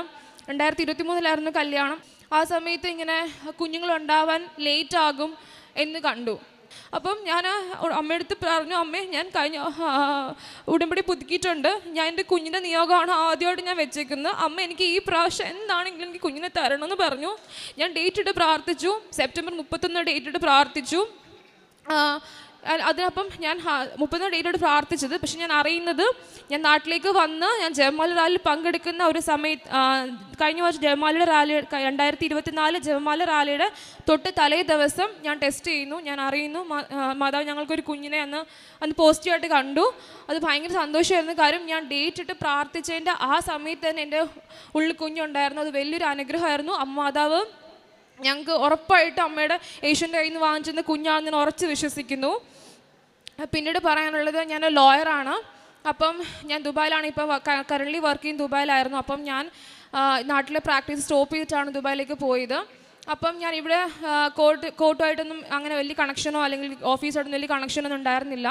അപ്പം എനിക്ക് അന്ന് വർക്ക് ചെയ്യുന്ന സമയത്ത് ഒരു സബ്മിഷൻ ചെയ്യാനുണ്ടായിരുന്നു. ആ സമയത്ത് ഞാൻ ആ സബ്മിഷന് വേണ്ടിയിട്ട് ഈ ഒക്ടോബർ മാസം കോടതി പോകുമ്പോഴാണ് ഞാൻ അറിയുന്നത് ഒരു സർട്ടിഫിക്കറ്റ് ഞാൻ ചെയ്തിട്ടില്ല എന്നുള്ള കാര്യം, സർട്ടിഫിക്കറ്റ് ഓഫ് പ്രാക്ടീസ്. അപ്പം അവിടെ ചെന്നപ്പോൾ ഒരു ക്ലർക്ക് ചേച്ചി എന്നോട് ചോദിക്കുകയാണ്, വക്കീൽ ഈ കാര്യം ചെയ്തു എന്ന് ചോദിച്ചു. അപ്പോൾ ഞാൻ പറഞ്ഞു ഇല്ല ചേച്ചി ഞാൻ ചെയ്തിട്ടില്ല.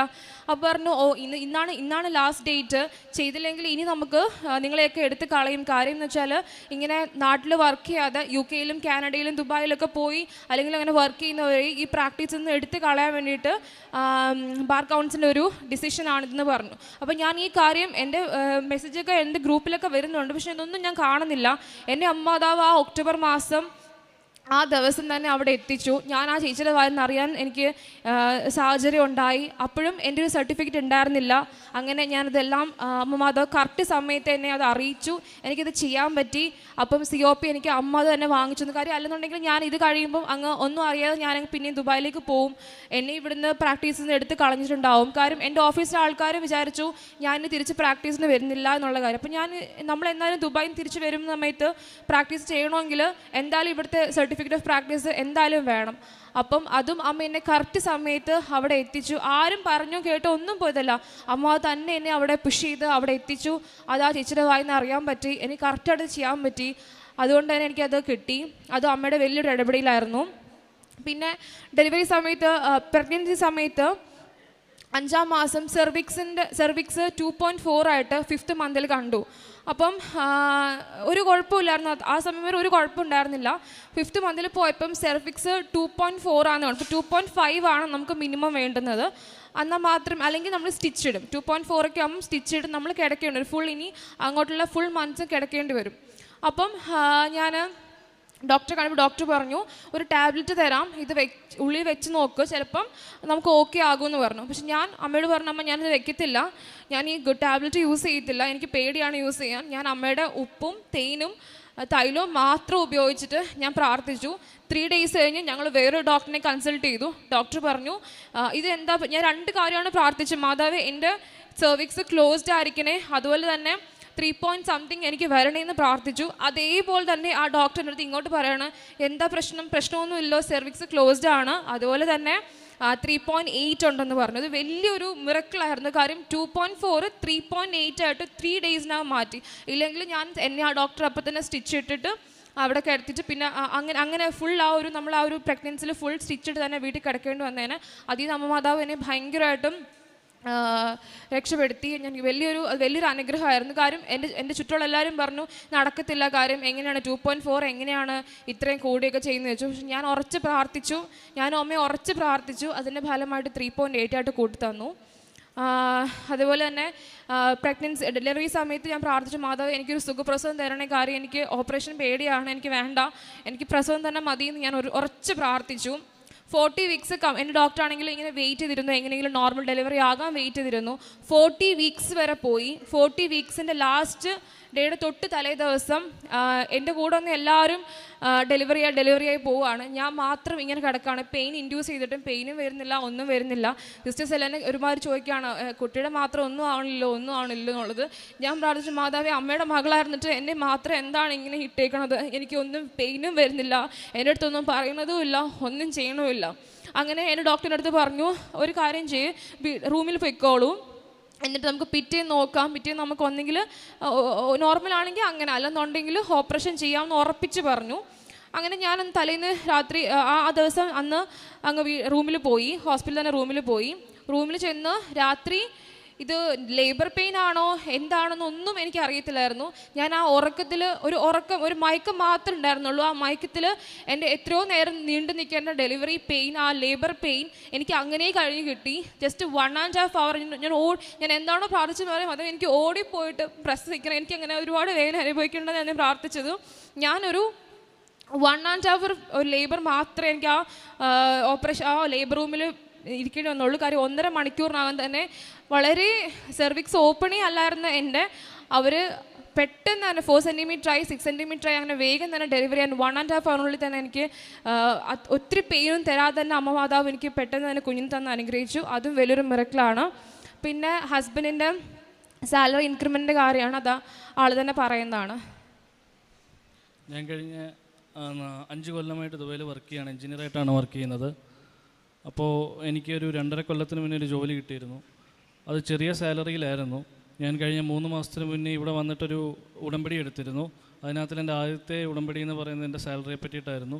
അതിനകത്തിൽ ഞാൻ എന്തെഴുതിയോ അതേ സെയിം വാല്യൂ തന്നെ എനിക്ക് സാലറി ഇൻക്രിമെൻറ്റ് വന്നപ്പോൾ ഏകദേശം 50% എൻ്റെ സാലറി കൂട്ടി. അതും ഈ ജോലി കിട്ടിയതും ഞാൻ കഴിഞ്ഞ പ്രാവശ്യം സാക്ഷ്യപ്പെടുത്തിയതാണ്. അമ്മമാത കൊടുത്ത ജോലിയാണ് ഞങ്ങൾക്ക്. കാരണം ആൾക്ക് ദുബായ് പോയ സമയത്ത് ആദ്യം ഒന്നും ജോലി ഉണ്ട്, പക്ഷേ സാലറി ഭയങ്കര കുറവും കാര്യങ്ങളൊക്കെ ആയിരുന്നു. ഈ മാതാവ് കൊടുത്ത ഈ ജോലിയിലാണ് ഇത്രയും ഇപ്പം സാലറി കൂടി കിട്ടിയത്. അതും അമ്മമാതിൻ്റെ വലിയൊരു ഇടപെടലാണ്. പിന്നെ ആത്മീയമായിട്ട് ഒരുപാട് വളരാൻ പറ്റി. ഇപ്പോൾ ബൈബിളൊക്കെ ഒരുപാട് വായിക്കണം, ഒരുപാട് സമയം കണ്ടെത്തി വായിക്കാൻ തുടങ്ങി. ജപമാലയാണെങ്കിലും ഒരു ജപമാലയെങ്കിലും ഒരു ദിവസം ചൊല്ലാൻ മാക്സിമം മിനിമം ഒരു ജപമാലയെങ്കിലും ചൊല്ലാൻ ശ്രമിക്കാറുണ്ട്. ഒക്ടോബർ മാസം എത്രത്തോളം ജപമാല ചൊല്ലിയെന്ന് എനിക്കറിയില്ല, അത്രത്തോളം ജപമാല അർപ്പിക്കാൻ പറ്റി. അതൊരു വലിയ ഭാഗ്യമാണ്. പിന്നെ പ്രേക്ഷിത പ്രവർത്തനം എന്ന് പറയുന്ന പത്രം ഇവിടുന്ന് ഞങ്ങൾ 5 കെട്ട് പത്രമോ 6 കെട്ട് പത്രമൊക്കെ വാങ്ങിച്ചിട്ട് പോവും. ഞാൻ ഓരോ പത്രത്തിനകത്തും തൈലം പൂശി വചനങ്ങൾ എഴുതിയാണ് ഞാൻ ഓരോരുത്തരുടെ കയ്യിൽ ഏൽപ്പിക്കുന്നത്. ഇത്രയേറെ അനുഗ്രഹം തന്ന അമ്മമാതാവിനും തിരുക്കുമാരനും 1000 നന്ദി പറയാണ്. അമ്മമാതാവിൻ്റെ മകള എന്നും ജീവിക്കണം ഒരു പ്രാർത്ഥന മാത്രമേ ഉള്ളൂ. ഇപ്പം ചെറിയ കാര്യങ്ങൾ വരുമ്പോൾ എനിക്ക് ഒരു വലിയ കാര്യങ്ങൾ വരുമ്പോൾ ടെൻഷനേ ഇല്ല. കാരണം ഇവിടെ ആരോ ഉടമ്പടി സാക്ഷ്യം പറഞ്ഞ് ഞാൻ ഓർക്കുന്നു. ചെറിയ കാര്യങ്ങൾ വരുമ്പോൾ ടെൻഷനുണ്ട്, വലിയ കാര്യം വരുമ്പോൾ ഒരു ടെൻഷനും ഇല്ല. കാര്യം എനിക്ക് ഉറപ്പാണ് അമ്മമാതാവ് എങ്ങനെയെങ്കിലും അത് ഇടപെട്ട് എനിക്കിത് ശരിയാക്കി തരും എന്നുള്ളത്. ഇത്രയേറെ അനുഗ്രഹം തന്ന അമ്മമാതാവിന് തിരുക്കുമാരൻ ഒരു നന്ദി പറയുകയാണ്. എൻ്റെ പേര് ജീൻ, ഇതെൻ്റെ പപ്പായും അമ്മയാണ്. ഞാൻ ആലപ്പുഴ പുന്നപ്പുറ എന്ന് പറയുന്ന സ്ഥലത്തു നിന്നാണ് വരുന്നത്. ഗ്രിഗോറിയോസ് ഇടവകയിൽ നിന്നാണ് ഞങ്ങൾ വരുന്നത്. ആദ്യമായി തന്നെ അമ്മ മാതാവ് ജീവനോടെ പ്രത്യക്ഷപ്പെട്ട ഈ പരിശുദ്ധമായ സ്ഥലത്തിന് ഞങ്ങളെ കൊണ്ടുവന്ന് എത്തിച്ചതിന്, എന്നെ എൻ്റെ കുടുംബത്തെ എത്തിച്ചതിന് ആദ്യമായി 1000 നന്ദി പറയുകയാണ്. ഞങ്ങളുടെ കുടുംബത്തിനും അതുപോലെ എനിക്കും വ്യക്തിപരമായിട്ട് കിട്ടിയ അനുഗ്രഹങ്ങൾ നിരവധിയാണ്. അത് ആദ്യമായി ഞാൻ തുടങ്ങുന്നത് തന്നെ എൻ്റെ ഉടമ്പടി ജീവിതത്തിന് മുമ്പുള്ളതാണ്. ഞാൻ ഉടമ്പടിയിലേക്ക് വരാൻ കാരണം എൻ്റെ മാതാപിതാക്കളാണ് ആദ്യം വീട്ടിൽ ഉടമ്പടി എടുക്കുന്നത്. അങ്ങനെയാണ് ഞാൻ കൃപാസന മാതാവിനെക്കുറിച്ച് അറിയുന്നതും പ്രാർത്ഥനയിലേക്കും ഉടമ്പടി ജീവിതത്തിലേക്ക് ഞാൻ വരുന്നത്. അങ്ങനെയാണ് എനിക്ക് 2022 കോവിഡിൻ്റെ ടൈമിൽ ജോലി നഷ്ടമായി. അപ്പം ഞാൻ US ടാക്സ് കൺസൾട്ടൻ്റായിട്ട് വർക്ക് ചെയ്തുകൊണ്ടിരുന്നത്. അപ്പോൾ എൻ്റെ ജോലി തന്നെ അതിൻ്റെതായ കുറേ സ്ട്രെസ്സും കാര്യങ്ങളൊക്കെ ഉണ്ടായിരുന്നു. അങ്ങനെ ജോലി നഷ്ടമായി. പിന്നീട് അത് വീട്ടിൽ ഫാമിലി മൊത്തം ഒരു വിഷമമാകുകയും എനിക്കും എൻ്റെ പാരൻസിനും പൂർണ്ണമായിട്ട് അത് വലിയൊരു വിഷമമായിട്ട് മാറുകയും പിന്നെ പലതവണ ട്രൈ ചെയ്തിട്ടും കിട്ടുന്നില്ലെന്നും. അങ്ങനെ ഞാൻ ഇൻ്റർവ്യൂവിന് അറ്റൻഡ് ചെയ്യുകയും എനിക്കത് അറ്റൻഡ് ചെയ്യുമ്പോൾ പോലും എനിക്ക് ഭയം ഉണ്ടായിരുന്നു. ആദ്യത്തെ 2 തവണയൊക്കെ. പിന്നീടുള്ള ഇൻ്റർവ്യൂവിനൊക്കെ ഞാൻ മാതാവിൻ്റെ കാശ്രൂപം വെച്ച് വിശ്വാസ പ്രമാണം ചൊല്ലി പ്രാർത്ഥിച്ചതിൻ്റെ ഫലമായി എനിക്ക് പല റിസൾട്ട് വന്നപ്പോൾ അറ്റൻഡ് ചെയ്ത എല്ലാ ഫേമിൻ്റെ ഇൻ്റർവ്യൂ ഞാൻ ക്ലിയർ ചെയ്യുകയും അത് പാസ്സാകാനും സാധിച്ചു. പിന്നീട് ഞാൻ നമ്മുടെ പാക്കേജ് നോക്കി പോകാതെ നമ്മുടെ മിഡ് ലെവലുള്ള പേയ്മെൻറ്റ് തന്നെ ഞാൻ തന്നെ ഒപ്റ്റ് ചെയ്യുമായിരുന്നു. സെലക്ഷൻ കിട്ടിയതിൽ നിന്നും എനിക്ക് സ്ട്രെസ് എൻവയോൺമെൻറ്റ് കുറച്ച് കുറവുള്ള ഞാൻ ഫേം നോക്കിയായിരുന്നു പിന്നീട് ഞാൻ സെലക്ട് ചെയ്ത് ജോലി കണ്ടിന്യൂ ചെയ്ത് പോയതും. അതാണ് എൻ്റെ ആദ്യത്തെ എനിക്ക് കിട്ടിയ അനുഗ്രഹം ഉടമ്പടി കാശ്രൂപം വഴി. പിന്നീട് പ്രൊമോഷൻ കരിയർ ഗ്രോത്തിന് വേണ്ടിയിട്ട് ഞാനൊരു എക്സാമിന് വേണ്ടി അപ്പിയർ ചെയ്തു. എൻറോൾഡ് ഏജൻറ്റ് എന്ന് പറയുന്നൊരു എക്സാം വഴിയാണ് ഞാൻ അപ്പിയർ ചെയ്തത്. അതെനിക്ക് ആദ്യത്തെ 2 പേപ്പറും എൻ്റെ എക്സ്പീരിയൻസ് വെച്ച് ഇതുപോലെ തന്നെ ക്ലിയർ ചെയ്യാൻ സാധിച്ചു. അതെനിക്ക് ഒത്തിരി ഓവർ കോൺഫിഡൻസ് ആവുകയും സാധാ രീതിയിൽ തന്നെ മുന്നോട്ട് പോയത്. ആദ്യം കിട്ടിയ അനുഗ്രഹം മറന്ന് ഞാൻ മുന്നോട്ട് പോയി. പക്ഷേ 3 പേപ്പർ മൊത്തമുള്ള അതിൽ 3ാമത്തെ പേപ്പർ ഞാൻ ഫെയിൽഡായി. അത് ഒന്നിൽ കൂടുതലാണ് ഫെയിൽഡായപ്പം എൻ്റെ വീണ്ടും എനിക്ക് കോൺഫിഡൻസ് പോയി. ആകെ ഞാൻ ഡെസ്പായി. പിന്നെ ഞാൻ വീണ്ടും അമ്മ മാതാവിനോട് ഞാൻ വിശ്വാസ പ്രമാണം ചൊല്ലി പ്രാർത്ഥിച്ച് കാശ് രൂപമായി കൊണ്ട് അറ്റൻഡ് ചെയ്തു. അങ്ങനെ എനിക്ക് 2 മണിക്കൂർ എടുക്കേണ്ട സ്ഥാനത്ത് 1 മണിക്കൂറും തികച്ചെടുക്കാതെ തന്നെ എനിക്കത് പാസ്സാകാൻ സാധിച്ചു. അപ്പം തന്നെ റിസൾട്ട് അറിഞ്ഞ് ഞാൻ പാസ്സായി പുറത്ത് വരുമായിരുന്നു. അങ്ങനെ അതാണ് എനിക്ക് ആദ്യത്തെ 2 അനുഗ്രഹങ്ങൾ കിട്ടിയത്. 2024 ഓഗസ്റ്റ് 25-ാം തീയതി പിന്നീട് വന്ന് ഞാൻ ഉടമ്പടിയിലെടുത്തു. പിന്നീട് എനിക്ക് കിട്ടിയ അതായത് not by merit but by ഗ്രേസിലൂടെ എനിക്ക് കിട്ടിയ ഏറ്റവും വലിയൊരു അനുഗ്രഹം എന്ന് പറയുന്നത് UK-യിലെ ബാലറ്റ് സിസ്റ്റം വഴി ഇന്ത്യയിലേക്ക് തന്നെ 3000 പേരിൽ ഒരാളായിട്ട് എനിക്ക് തിരഞ്ഞെടുക്കപ്പെടുവാൻ ഇടയാക്കി തരുന്നു. അത് ഇപ്പോഴും എനിക്കത് വിശ്വസിക്കാൻ പറ്റില്ല. കാരണം എൻ്റെ ഒരു കഴിവുകൊണ്ട് മാത്രമല്ല, കാരണം എൻ്റെ ദീർഘനാളായിട്ടുള്ള എൻ്റെ ഒരു ആഗ്രഹമായിരുന്നു വിദേശത്ത് പോയി പഠിക്കുക എന്നുള്ളത്. പക്ഷേ എനിക്കത് സാധിച്ചില്ല. ഞാൻ പിന്നീട് PG കഴിഞ്ഞതിന് ശേഷം നാട്ടിൽ PG പഠിച്ചതിന് ശേഷം IELTS-ഉം മറ്റുള്ള പല ഓപ്ഷൻസും ഞാൻ ഓപ്പർച്യൂണിറ്റി നോക്കിയെങ്കിലും എനിക്കത് പോകാൻ സാധിച്ചില്ല. അതിനുശേഷം ഞാൻ ഇവിടെ വന്ന് ഉടമ്പടിയിലെടുത്തു. ഞാൻ വിദേശത്ത് പോകണം എന്നുള്ളത് മാത്രമേ ഞാൻ ആദ്യത്തെ ഉടമ്പടിയിൽ വെച്ചുള്ളൂ. പിന്നീട് ഞാൻ ആദ്യത്തെ ഉടമ്പടിയിൽ ഞാൻ ഉഴപ്പിയത്, രണ്ടാമത്തെ ഉടമ്പടിയിലാണ് കാര്യമായിട്ട് പ്രാർത്ഥനയിലേക്ക് വന്നത്. അതിൻ്റെ ഫലമായിട്ട് എനിക്ക് 1 വർഷമായി. ഈ കഴിഞ്ഞ മാസമാണ് എനിക്ക് വിസ വന്നത്. അപ്പം അതിന് അമ്മ മാതാവിന് 1000 നന്ദി ഞാൻ പറയുകയാണ്. പിന്നീടുള്ള എനിക്ക് കിട്ടിയ അനുഗ്രഹം എന്ന് പറയുന്നത്, എനിക്ക് ഈ ജോബിൻ്റെ 5-6 വർഷം IT വർക്ക് ചെയ്യുന്നതിൻ്റെ കൊണ്ട് എനിക്ക് നട്ടലിനൊരു ബുദ്ധിമുട്ടുണ്ടായിരുന്നു. അതായത് എനിക്ക് സെർവിക്കൽ ഡിസ്കിന് ബൾജുള്ളതുകൊണ്ട് ഭയങ്കര പെയിനായിരുന്നു. എത്ര മെഡിസിനൊക്കെ ഒത്തിരി എടുത്തിട്ടും കുറവൊന്നുമില്ലായിരുന്നു. അങ്ങനെ ഞാൻ ഉടമ്പടി തൈലവും അതുപോലെ തന്നെ ഉപ്പും പ്രയോഗിച്ചു, വേദന കുറയും. അതിനുശേഷം ഏറ്റവും ലാസ്റ്റ് ഞാൻ അച്ഛനെ വന്ന് തൈലം പൂശി, അതായത് സൈത്ത് പൂശി പ്രാർത്ഥിച്ചതിൻ്റെ ഫലമായി എനിക്ക് പൂർണ്ണമായിട്ട് എനിക്ക് സൗഖ്യം ലഭിച്ചു. ഇപ്പോൾ എനിക്ക് വേദനയും കാര്യങ്ങളൊന്നുമില്ല. അതിനും അമ്മ മാതാവിനും തിരുക്കുമാരനും 1000 നന്ദി ഞാൻ പറയുകയാണ്. പിന്നീടുള്ള എനിക്ക് കിട്ടിയ അനുഗ്രഹങ്ങളെന്ന് പറയുന്നത്, എനിക്ക് നിസ്സാര മെഡിക്കൽ റീസൺ എന്തെങ്കിലും ഒരു മൈനോട്ട് കാര്യൻസ് വരും ടെൻസ്ഡ് ആകുന്നൊരു വ്യക്തിയാണ്. അങ്ങനെയാണ് ഞാൻ ഈ ഉടമ്പടി ജീവിതത്തിൽ വന്നപ്പോൾ ഒത്തിരി ബൈബിൾ വായിക്കാൻ തുടങ്ങി. അങ്ങനെ എനിക്ക് കുറേ വചനങ്ങൾ പഠിക്കാൻ സാധിച്ചു. എസ്തറിൻ്റെ പുസ്തകത്തിൽ നിന്നുള്ള അതീവ കഠിനമായിട്ടുള്ള ഉത്കണ്ഠ നിറഞ്ഞൊരു സ്ത്രീയായിരുന്നു. അപ്പം എസ്തർ കർത്താവിനോട് വിളിച്ച് അപേക്ഷിച്ച് പ്രാർത്ഥിച്ച ആ വചനം ഞാൻ എപ്പോഴും ഏറ്റുപറയും എനിക്ക് എന്തെങ്കിലും ടെൻസ്ഡായി കഴിയുമ്പം. പിന്നീട് ഇൻ്റർവ്യൂവിന് പോകുന്നതിന് മുന്നേ, നിൻ്റെ ദൈവമായ കർത്താവ് വിജയം നൽകുന്ന യോദ്ധാവ് നിൻ്റെ മധ്യയുണ്ട്, ഞാൻ തന്നെ നിന്നോടുകൂടെ വരികയും നിനക്ക് ആശ്വാസം നൽകുകയും ചെയ്യും. ഇങ്ങനെയുള്ള വചനങ്ങൾ ഞാൻ പ്രാർത്ഥിച്ച് ഉരുവിട്ടുകൊണ്ടാണ് ഞാൻ അറ്റൻഡ് ചെയ്യുന്നത്. അതെനിക്ക് വലിയൊരു കോൺഫിഡൻസും കിട്ടി. എനിക്ക് പലപ്പോഴും പല ഇൻ്റർവ്യൂവിനും അതുപോലെ പല എക്സാമിനും അറ്റൻഡ് ചെയ്തിട്ട് എനിക്കത് നല്ല വിജയമാണ് കൈവരിക്കാൻ സാധിച്ചത്. അതിനെല്ലാത്തിനും പറഞ്ഞറിയിക്കാൻ പറ്റാത്ത നന്ദിയാണ്. ഇനി ഞാൻ ഉടമ്പടി ജീവിതത്തിലാണ് ഉറച്ചു നിൽക്കുന്നത്. അതുപോലെ അനുഗ്രഹങ്ങളാണ് എൻ്റെ കുടുംബത്തിനും എനിക്കും വ്യക്തിപരമായിട്ട് അമ്മ മാതാവ് തന്നിരിക്കുന്നത്. പിന്നെയുള്ള രോഗസൗഖ്യത്തിലൂടെയും തന്നിരിക്കുന്നത്. ഞാൻ വ്യക്തിപരമായിട്ട് ചെയ്യുന്ന പ്രേക്ഷിത പ്രവർത്തനങ്ങളെന്ന് പറയുന്നത്, പത്രം കൊടുക്കും, അതുപോലെ തന്നെ മുടങ്ങാതെ അച്ഛൻ്റെ ടോക്ക് കാണും എല്ലാ ചൊവ്വാഴ്ചയും. എന്നിട്ട് അത് മറ്റൊരിലേക്ക് ഞാൻ വാട്സപ്പ് ത്രൂ അല്ലെങ്കിൽ ഇൻസ്റ്റയിൽ ത്രൂ ഞാൻ ഷെയർ ചെയ്യുന്നത്. പിന്നീടുള്ള കാരുണ്യ പ്രവർത്തികളെന്ന് പറയുന്നത്, ഇതുപോലെ തന്നെ ഭക്ഷണം കൊടുക്കും. അത് ക്യാഷായിട്ടോ അതുള്ള അർഹിക്കുന്നവർക്ക് എൻ്റെ സാലറിയുടെ ഒരു പോർഷൻ എല്ലാ മാസവും ഞാൻ കൊടുക്കും. വചനങ്ങൾ പഠിക്കുവാൻ ഒത്തിരി സാധിച്ചു. കാരണം വേറൊരു പ്രത്യേകത, ഞാൻ ഞാൻ നേരത്തെ പ്രാർത്ഥിക്കുന്ന ഒരു വ്യക്തിയാണ്. കാരണം എൻ്റെ വീടിനോട് ചേർന്ന് തന്നെ പള്ളിയും, പിന്നെ ഞാൻ വളർന്നു വരുന്ന സമയം മുതലേ എൻ്റെ മാതാപിതാക്കൾ എപ്പോഴും ദിവസവും പള്ളിയിൽ പോകുന്നതും അതുപോലെ തന്നെ ഡെയിലിയും വൈകിട്ട് പ്രാർത്ഥിക്കുന്നത് കണ്ടു വളർന്നത്. അതുകൊണ്ട് ഞാൻ ഓൾട്ടർ വേയായിട്ടും കൂടി പോകുന്ന പള്ളിയിൽ. അപ്പോൾ പ്രാർത്ഥനാ ജീവിതം എനിക്ക് ചെറുപ്പത്തിലോട്ടുണ്ട്. പിന്നീട് ചെറുതായിട്ട് ഒരു ഉഴപ്പ് വന്നതെന്ന് വെച്ച് കഴിഞ്ഞാൽ, ഞാൻ MBAക്ക് പഠിക്കാൻ വേണ്ടി നാട്ടിൽ നിന്ന് മാറി. അങ്ങനെ ഒരു വീഴ്ച വന്നു. അത് എൻ്റെ ജീവിതത്തിൽ പല പ്രഖ്യാപനങ്ങളും ഉണ്ടാകുകയും ചെയ്തു. അങ്ങനെ ആ ഒരു വീഴ്ച വന്ന് പ്രാർത്ഥനയിൽ നിന്ന് മാറിയ പിന്നീട് വന്നുള്ളൊരു ജീവിതമാണ് എൻ്റെ ഉടമ്പടി ജീവിതം. അതിലെനിക്ക് നല്ലപോലെ ഒത്തിരി അനുഗ്രഹങ്ങൾ നേടാനും സാധിച്ചു. പ്രാർത്ഥനയിൽ കൂടുതൽ ദൈവത്തെ കൂടുതൽ അറിയാനും സ്നേഹിക്കുവാനും വചനങ്ങൾ പഠിക്കുവാനും. അത് സാധാ ബൈബിൾ വായിച്ച് പോകുന്ന പോലെയല്ല. നമ്മൾ അച്ഛൻ്റെ ടോക്ക് കേൾക്കുമ്പോൾ നമ്മുടെ ജീവിതത്തിലെ ഓരോ സിറ്റുവേഷനിൽ സിങ്ക് ചെയ്താണ് അച്ഛനങ്ങൾ വചനം പറഞ്ഞു തരുന്നത്. അപ്പോൾ നമുക്ക് ജീവിതകാലം മുഴുവൻ നമുക്കത് എന്നും ഓർമ്മയായിരിക്കും. അപ്പോൾ ഏത് സിറ്റുവേഷൻ നമ്മളത് ഫേസ് ചെയ്താലും എൻ്റെ ഉള്ളിൽ നിന്ന് അത് ഞാൻ പോലും അറിയാതെ എന്നെ ട്രിഗർ ചെയ്ത് വരും, എൻ്റെ മൈൻഡിലോട്ട് വരും. അങ്ങനെ പല ഈ കിട്ടിയ അനുഗ്രഹം എല്ലാത്തിനും, ഞാൻ നേരത്തെ പറഞ്ഞ അനുഗ്രഹം തന്നെ അമ്മ മാതാവിനും തിരുക്കുവാൻ ഒരിക്കൽ കൂടി നന്ദി പറഞ്ഞുകൊണ്ട് ഞാൻ എൻ്റെ പപ്പായ്ക്ക് കൈമാറുകയാണ്. ഈശ്വരണ്ടായിരിക്കട്ടെ. ഞാൻ 2019 ഏപ്രിൽ മാസത്തിലാണ് ഉടമ്പടി എടുത്തത്. അത് ഞാനും എൻ്റെ ഭാര്യയും കൂടെയാണ് വന്നത്. ഞാനാണ് ഉടമ്പടി എടുത്തത്. അതിനുശേഷം ഇവരുടെ പിള്ളേർ പഠിച്ചു വരുന്ന സമയമാണ്. ഇവരെ പഠിപ്പിക്കാനുള്ള ബുദ്ധിമുട്ട്, കാരണം ഇവരുടെ ചെറിയ പ്രായത്തിലായതുകൊണ്ട് പറഞ്ഞാൽ കേൾക്കാനുള്ള ബുദ്ധിമുട്ട്, അങ്ങനെയൊക്കെ ഉള്ള മാതാപിതാക്കൾ കൊണ്ടാകുന്ന ആ ഫീലിങ് നമുക്കും കൂടുതലായിട്ട് വന്നു. ഇവർ പിടിച്ചാൽ കിട്ടത്തില്ലാതെ പോവുമോ, അങ്ങനെ നിരന്തരം പ്രാർത്ഥിക്കുകയും പഠിപ്പിച്ചെടുക്കാനുള്ള സാമ്പത്തിക ബുദ്ധിമുട്ടെങ്കിലും മാതാവിനോട് നിരന്തരം പ്രാർത്ഥിക്കുക, മാതാവേ ഞങ്ങളെ ഉപേക്ഷിക്കരുതേ, മക്കളെ നേർവഴിക്ക് കൊണ്ടുപോകണമേ. അതുപോലെ തന്നെ ഇവരെല്ലാവരും പാസ്സാകി ഡിഗ്രി പാസ്സാകാനും MBAക്ക് കയറാനും ഒക്കെ സാധിച്ചു. ഇവന് ഈ ജോലി കിട്ടിയതിന് ശേഷം ഇവനോട് ഞാൻ മക്കളോട് നിർബന്ധിക്കും, എടാ നിങ്ങളും ഉടമ്പടി എടുക്കണം. അവർ പറയും അയ്യോ പറ്റത്തില്ല, ഞങ്ങൾക്ക് സമയമില്ല, ഞങ്ങൾക്കിതൊന്നും ചെയ്യാൻ പറ്റത്തില്ല, പപ്പ പറയുന്ന പോലെ എടുത്താൽ അത് പാലിക്കണം. അങ്ങനെ ഞാൻ നിർബന്ധിച്ച്, താല്പര്യമില്ലാത്തതാണ് സത്യം പറഞ്ഞാൽ എൻ്റെ ഈ മകൻ ഇതിലേക്ക് കടന്നു വന്നത്. പക്ഷേ എന്നെക്കാട്ടിലും വളരെ തീഷ്ണതയോടും ഉത്സാഹത്തോടും കൂടിയാണ് ഇപ്പോൾ ഈ ഉടമ്പടിയിൽ മുന്നോട്ട് പോയിക്കൊണ്ടിരിക്കുന്നത്. കൃപാസനത്തിൽ പത്രം മേടിക്കുകയും എല്ലാം എന്നെ കൊണ്ടാകുന്നത്ര ഞാൻ നടന്ന് തന്നെ കൊണ്ട് കൊടുക്കാറുള്ളത്. അതുപോലെ ആഹാരം കൊടുക്കുക, പിന്നെ സാമ്പത്തികമായിട്ട് മറ്റേ ആവശ്യക്കാരായിട്ട് വരും, ഓരോരുത്തരും രോഗികളായിട്ട് വരികയും അവർക്ക് ഞാൻ എന്നാൽ കഴിയും വിധം സഹായിക്കാറുണ്ടായിരുന്നു.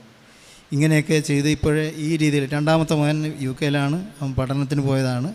ഇപ്പോൾ അവിടെ പ്രശ്നങ്ങളൊക്കെ ഉണ്ട്. അവൻ പറയുകയാണ് ഇപ്പം മാതാവിനോട് പ്രാർത്ഥിക്കണം, വരുമ്പോൾ ഉടമ്പടി എടുത്തോളാം എന്നാണ് പറഞ്ഞിരിക്കുന്നത്.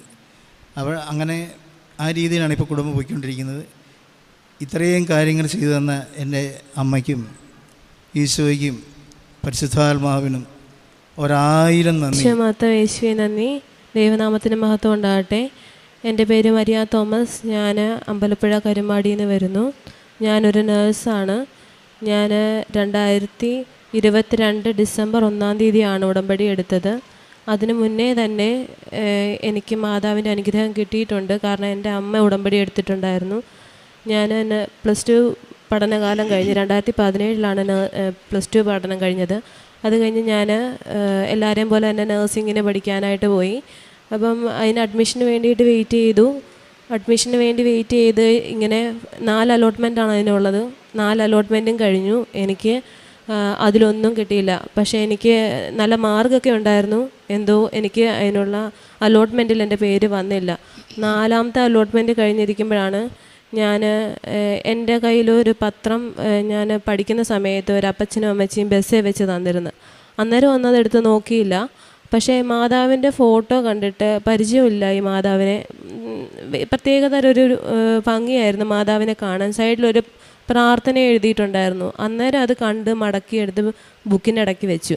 പിന്നെ ഞാനത് തുറക്കുന്നത് എനിക്ക് അലോട്ട്മെൻ്റ് ഒന്നും കിട്ടാത്ത സമയത്ത് ചുമ്മാ ബുക്കൊക്കെ എടുത്ത് നോക്കുന്ന വഴിക്ക് കിട്ടിയതായി പത്രം. അന്നേരം ഞാൻ ആരോ എന്നോട് പറയുന്ന പോലെ ഞാൻ ആ പ്രാർത്ഥന എന്നും ചൊല്ലുമായിരുന്നു. വീട്ടിലാരോടും പറയാറൊന്നുമില്ല. പക്ഷേ ഇനിയിപ്പോൾ എനിക്ക് അലോട്ട്മെൻറ്റിലൊന്നും കിട്ടിയില്ലെങ്കിൽ ഇനി വല്ല ഹ്യൂമാനിറ്റീസ് എടുത്ത് പഠിക്കണം എന്നൊരു ചിന്തയിലായിരുന്നു ഞാൻ. പക്ഷേ ഞാൻ നഴ്സിങ്ങിനായിരുന്നു പഠിക്കാനായിട്ട് ആഗ്രഹിച്ചിരുന്നത്. അങ്ങനെ 4 അലോട്ട്മെൻറ്റും കഴിഞ്ഞു. ഇനിയിപ്പം വേറെ വഴിയില്ല എന്ന് പറഞ്ഞിരിക്കുമ്പോഴാണ് ഇടയ്ക്കൊരു ചുമ്മാ ഒന്ന് നോക്കിയത്, സൈറ്റിൽ കയറി നോക്കിയപ്പം അതിലൊരു നോട്ടിഫിക്കേഷൻ കിടക്കുന്നത് കണ്ടു. 5ാമത് അലോട്ട്മെൻറ്റ് അവരിടുന്നുണ്ടെന്ന്. അപ്പം ഞാൻ അതിൻ്റെ അടിയിലായിട്ട്, നമ്മുടെ പത്രത്തിൻ്റെ അടിയിലായിട്ട്, അന്നത്തെ പത്രത്തിൽ 2022 ആ സമയത്ത് 17 ആ ടൈമിൽ താഴെ ലൈറ്റ് എ ക്യാൻഡിൽ റിക്വസ്റ്റ് പ്രയറിൻ്റെ ഒരു എങ്ങനെ യൂസ് ചെയ്യണം, എങ്ങനെ അത് സൈറ്റിൽ കയറാൻ പറ്റുന്നൊരു ലിങ്ക് ഉണ്ടായിരുന്നു. അത് ഞാൻ നോക്കിയിട്ട് ചേട്ടൻ്റെ ലാപ്പയിലായിരുന്നു ഞാനത് ചെയ്ത് നോക്കിയത്. അപ്പോൾ മാതാവിനോട് ഞാൻ ആ പ്രത്യക്ഷീകരണ പ്രാർത്ഥന ചൊല്ലി.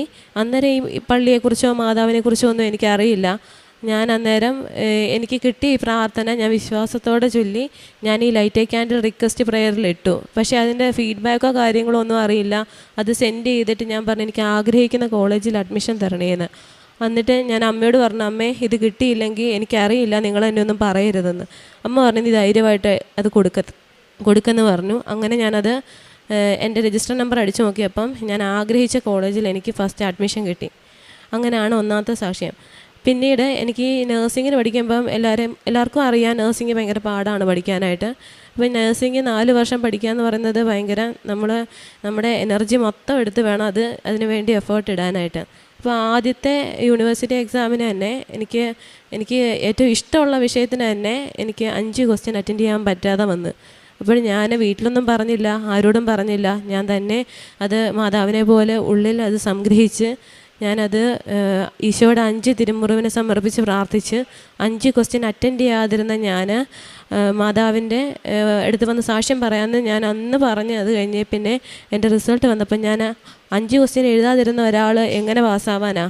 പക്ഷേ ഞാൻ അന്നേരം ഉടമ്പടി എടുത്തിട്ടുണ്ടായിരുന്നു. അങ്ങനെ 2022 ആ ടൈമിലും എനിക്ക് ദൈവം അനുഗ്രഹിച്ച് ആ വിഷയത്തിന് പാസ്സാകാനുള്ള മാർഗ്ഗം നൽകി എന്നെ അനുഗ്രഹിച്ചു. അങ്ങനെ 4 വർഷവും ഞാൻ യാതൊരു തടസ്സവും കൂടാതെ അമ്മ മാതാവിൻ്റെ ഈശോയുടെ അനുഗ്രഹത്താൽ 4 വർഷം നഴ്സിംഗ് പാസ്സായി.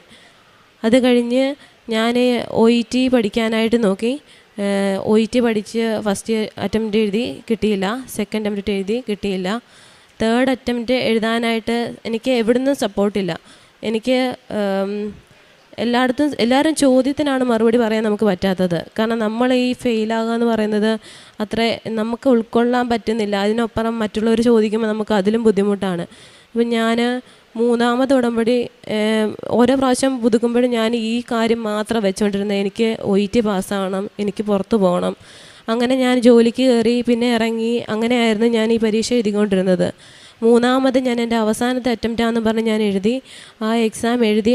അത് കഴിഞ്ഞിട്ട് ആദ്യത്തെ ലിസണിങ്ങിന് എനിക്ക് 2 വട്ടം കേൾക്കാൻ പറ്റി ലിസണിങ് അറ്റംപ്റ്റ്. പിന്നെ റീഡിങ്ങിൻ്റെ പാർട്ട് വന്നപ്പം എനിക്ക് 5 മിനിറ്റേ ഉണ്ടായിരുന്നുള്ളൂ. എനിക്ക് C പാർട്ട് കംപ്ലീറ്റ് ആക്കാൻ പറ്റിയില്ല. എന്തോ ഞാൻ ടൈം മാനേജ്മെൻറ്റ് എനിക്ക് പറ്റണേന്നാണ് ഞാൻ മാതാവിനോട് പറഞ്ഞത്. പക്ഷേ എല്ലാം ഞാൻ മാതാവിന് വിട്ടുകൊടുത്തു. ഒക്ടോബർ 28, 2023 ഞാൻ പരീക്ഷ എഴുതിയത്. അന്ന് ഇവിടെ അഖണ്ഡ ജപമാല റാലി നടക്കുക. അപ്പോൾ എൻ്റെ അമ്മ ജപമാല റാലിക്ക് പോയിട്ടുണ്ട്. ഈ റീഡിങ്ങിന് 5 മിനിറ്റ് ഉള്ളപ്പോൾ ഞാൻ എന്തെഴുതാനാ? എൻ്റെ ക്വസ്റ്റ്യൻസ് അത്രയും കിടക്കും എനിക്ക് എഴുതാനായിട്ട്. ഞാൻ പിന്നെ അത് മാതാവിനെ വിചാരിച്ച് ഞാനത് മൊത്തം കറുപ്പിച്ച്, എനിക്ക് വായിച്ച് നോക്കാൻ പോലും പറ്റിയില്ല. ഞാനത് മൊത്തം എന്നാലാവുന്ന വിധം ഞാൻ മൊത്തം കറുപ്പിച്ച്. എന്നോട് ആരോ പറഞ്ഞു, നീ അത് ഫുള്ള് ഫില്ല് ചെയ്യേ, നിനക്ക് കംപ്ലീറ്റ് ആക്കാൻ പറ്റിയില്ലെങ്കിൽ നീ അത് ഫില്ല് ചെയ്യേ, എന്നിട്ട് നിനക്ക് വായിക്കാൻ പറ്റുന്നത്രയും വായിക്കേ. അങ്ങനെ ഞാൻ 2 എണ്ണം കംപ്ലീറ്റ് ആക്കിയിട്ട് ചുമ്മാ വായിച്ച് നോക്കിയിട്ട് അത് തിരുത്തി എഴുതി. അത് കഴിഞ്ഞിട്ട് അന്നേരം തന്നെ അവർ പറഞ്ഞു പേന താഴെ വെക്കാൻ പറഞ്ഞു, പെൻസിൽ താഴെ വെക്കാൻ പറഞ്ഞു. അങ്ങനെ എൻ്റെ കയ്യിൽ നിന്ന് അവർ മേടിച്ചുകൊണ്ട് പോകുന്നതിന് മുന്നേ ഞാൻ എൻ്റെ 4 മൊഡ്യൂളും മാതാവിൻ്റെ കാശുരൂപം വെച്ചിട്ടാണ് ഞാൻ 4 മൊഡ്യൂളും ഞാൻ അവർക്ക് സമർപ്പിച്ചത്. അത് കൂടാതെ ഞാൻ ഈ എക്സാം ഹാളിൽ കയറുന്നതിന് മുന്നേ മാതാവിൻ്റെ ഉപ്പ് വെതറിയിട്ടുണ്ടായിരുന്നു. ഞാൻ ഇരിക്കുന്ന സ്ഥലത്ത് കാശുരൂപം എൻ്റെ കയ്യിലുണ്ടായിരുന്നു. ഞാൻ തേൻ കുടിക്കുന്നുണ്ടായിരുന്നു ഇടയ്ക്ക്. എൻ്റെ വിശ്വാസ പ്രമാണം ചൊല്ലിയിട്ട് ഞാനിത് കുടിക്കുമ്പോൾ എനിക്കെന്തോ ശക്തി കിട്ടുന്ന പോലെയാണ് മാതാവിൻ്റെ അടുത്തു നിന്ന്. അങ്ങനെ 4 മൊഡ്യൂളും എഴുതി. 4 മൊഡ്യൂളും കഴിഞ്ഞ് പുറത്തോട്ട് ഇറങ്ങിയപ്പോൾ ഞാൻ എൻ്റെ അപ്പനോട് പറഞ്ഞു, കുഴപ്പമില്ലായിരുന്നു, ലിസണിങ് 2 വട്ടം എനിക്ക് കേൾക്കാൻ പറ്റിയെന്ന് പറഞ്ഞു. പക്ഷേ എൻ്റെ റീഡിങ് ഞാൻ കംപ്ലീറ്റ് ആയിട്ട് വായിച്ചിട്ടില്ല. എനിക്കറിയത്തില്ല, എനിക്കറിയാം ഞാൻ ഉള്ളിൽ ഫെയിലായിട്ടുണ്ടെന്ന് എനിക്കറിയാം. പക്ഷേ എനിക്ക് വായിക്കാൻ പറ്റാത്ത എന്നെ മാതാവ് എങ്ങനെയെങ്കിലും സഹായിച്ച് തന്നിരിക്കും, എനിക്ക് പോകാനുള്ള വഴി തന്നിരിക്കും. കാരണം ഇനി എഴുതാനുള്ള പൈസ എൻ്റെ കയ്യിലില്ല. അങ്ങനെ ഞാൻ വീട്ടിലും പറഞ്ഞിട്ടില്ല, ഞാൻ 5 എണ്ണം അല്ല, ഞാൻ ആ റീഡിങ്ങിൻ്റെ C പാർട്ട് കംപ്ലീറ്റ് ആക്കിയിട്ടില്ലെന്ന്. കറുപ്പിച്ചിട്ടുണ്ടെന്നൊരു ഒറ്റ ബോധത്തോടെയാണ് ഞാൻ അവിടെ നിന്ന് ഇറങ്ങിയത്. ഒരു പ്രതീക്ഷയില്ലാണ്ട് ജോലിക്ക് കയറി അന്നേരമാണ് എന്നോട് പറയുന്നത്, റിസൾട്ട് വന്നപ്പം എനിക്ക് അയർലൻഡ് സ്കോർ കിട്ടി. ഞാൻ ഒരിക്കലും പ്രതീക്ഷിച്ചില്ല എനിക്ക് അയർലൻഡ് സ്കോർ കിട്ടുമെന്ന്. കാരണം ഞാൻ വായിച്ച് നോക്കാതെയാണ് കറുപ്പിച്ചത്. അങ്ങനെ ബാക്കി മൊഡ്യൂൾസിനെല്ലാം നല്ല മാർക്ക് കിട്ടി. ഈ റീഡിങ്ങിന് മാത്രം എനിക്ക് C+ ഉള്ളൂ, ബാക്കി എല്ലാത്തിനും B ഗ്രേഡ് കിട്ടി. മാതാവ് എന്നെ അനുഗ്രഹിച്ചു. ഞാൻ അന്നേരം തന്നെ അവിടുത്തെ ഡയറക്ടർ ചോദിച്ചു, എനിക്ക് ഇതുപോലെ പ്രോസസ്സിങ് തുടങ്ങാൻ വേണ്ടിയിട്ട് എന്നെ ഹെൽപ്പ് ചെയ്യാവുമെന്ന്. അപ്പോൾ അവർ പറഞ്ഞു, നീ 8 മാസം ഇവിടെ നിന്നാൽ മാത്രമേ നിനക്ക് ചെയ്തു തരാൻ പറ്റത്തുള്ളൂ എന്ന് പറഞ്ഞു. അപ്പോൾ എനിക്ക് പിന്നെയും വർഷങ്ങൾ പോകും. 8 മാസം കഴിഞ്ഞിട്ടേ അവർ ചെയ്തു തരത്തുള്ളൂ. 1 വർഷം 1.5 വർഷം എടുക്കും ഇതിൻ്റെ പ്രോസസ്സിങ് ആണെങ്കിൽ പോലും. ഞാൻ അവിടെ നിന്ന് ചോദിച്ചപ്പോൾ അവിടുത്തെ ഡയറക്ടർ എന്നോട് പറഞ്ഞു, ബെറ്റർ നീ ഇറങ്ങുന്നതാണ് നല്ലതെന്ന്. ഞാൻ പിന്നെ അവിടെ നിന്ന് ഇറങ്ങി ഞാൻ പഠിച്ചെടുത്ത് തന്നെ ഞാൻ അവിടെ ചോദിച്ച് കയറി. അപ്പോൾ അവരെന്നോട് ചോദിച്ചു, നിനക്ക് ഇതിന് വേണ്ടിയിട്ട് തന്നെയാണോ നീ കയറുന്നതെന്ന്. ഞാൻ അങ്ങനെ പറഞ്ഞ് കയറി. അങ്ങനെ കയറി ഇരുന്നപ്പോഴാണ് ഒരു 2 വർഷത്തെ വാലിഡിറ്റിയാണ് ഈ OETക്കുള്ളത്. അപ്പോൾ എൻ്റെ DLൻ്റെ എക്സ്പയറിയും കഴിയാറായി. 2ാമത് എന്നെ കൊണ്ടെടുപ്പിച്ചു. അതും കഴിഞ്ഞ് ഞാനിങ്ങനെ എല്ലാവരും ചോദിക്കുന്നതിനുള്ള മറുപടി എനിക്കില്ല. കാരണം എൻ്റെ എക്സ്പയറി തീരാറായി. ഞാൻ ഇതിൻ്റെ പുറകെ 2.5 വർഷമായിട്ട് നടക്കുമായിരുന്നു. ഞാൻ അതിനകത്ത് 3 പ്രാവശ്യം എഴുതി. അപ്പോൾ എൻ്റെ കയ്യിൽ എപ്പോഴും മാതാവിൻ്റെ രൂപം ഞാൻ എപ്പോഴും ചെറിയ ഫോട്ടോ ഞാൻ ഡ്യൂട്ടിക്ക് പോകുമ്പോഴാണേലും ഞാൻ കൊണ്ടുപോകുമായിരുന്നു. ഇപ്പം ഞാൻ ഡ്യൂട്ടിക്ക് പോകുമ്പോഴെപ്പോഴും ഞാനായിരിക്കും ആദ്യം ചാപ്പലിൽ കയറുന്നതും പ്രാർത്ഥിക്കുന്നതും അവിടെ നിൽക്കുന്നതും എല്ലാം. പ്രാർത്ഥനയ്ക്കെല്ലാം ഞാൻ പങ്കെടുക്കാറുണ്ട്. അങ്ങനെ ഞാൻ അവിടെ ചെന്ന് ഞാൻ ഈ പ്രാർത്ഥനയുടെ സമയത്തെല്ലാം ഞാൻ പങ്കെടുത്ത് എല്ലാത്തിനും മുൻപന്തിയിൽ നിന്ന് എല്ലാ കാര്യങ്ങളൊക്കെ നന്നായിട്ട് ചെയ്യും. അങ്ങനെ ഇരിക്കുകയാണ് എനിക്ക് പെട്ടെന്ന് ചിക്കൻ ബോക്സ് പിടിച്ചത്.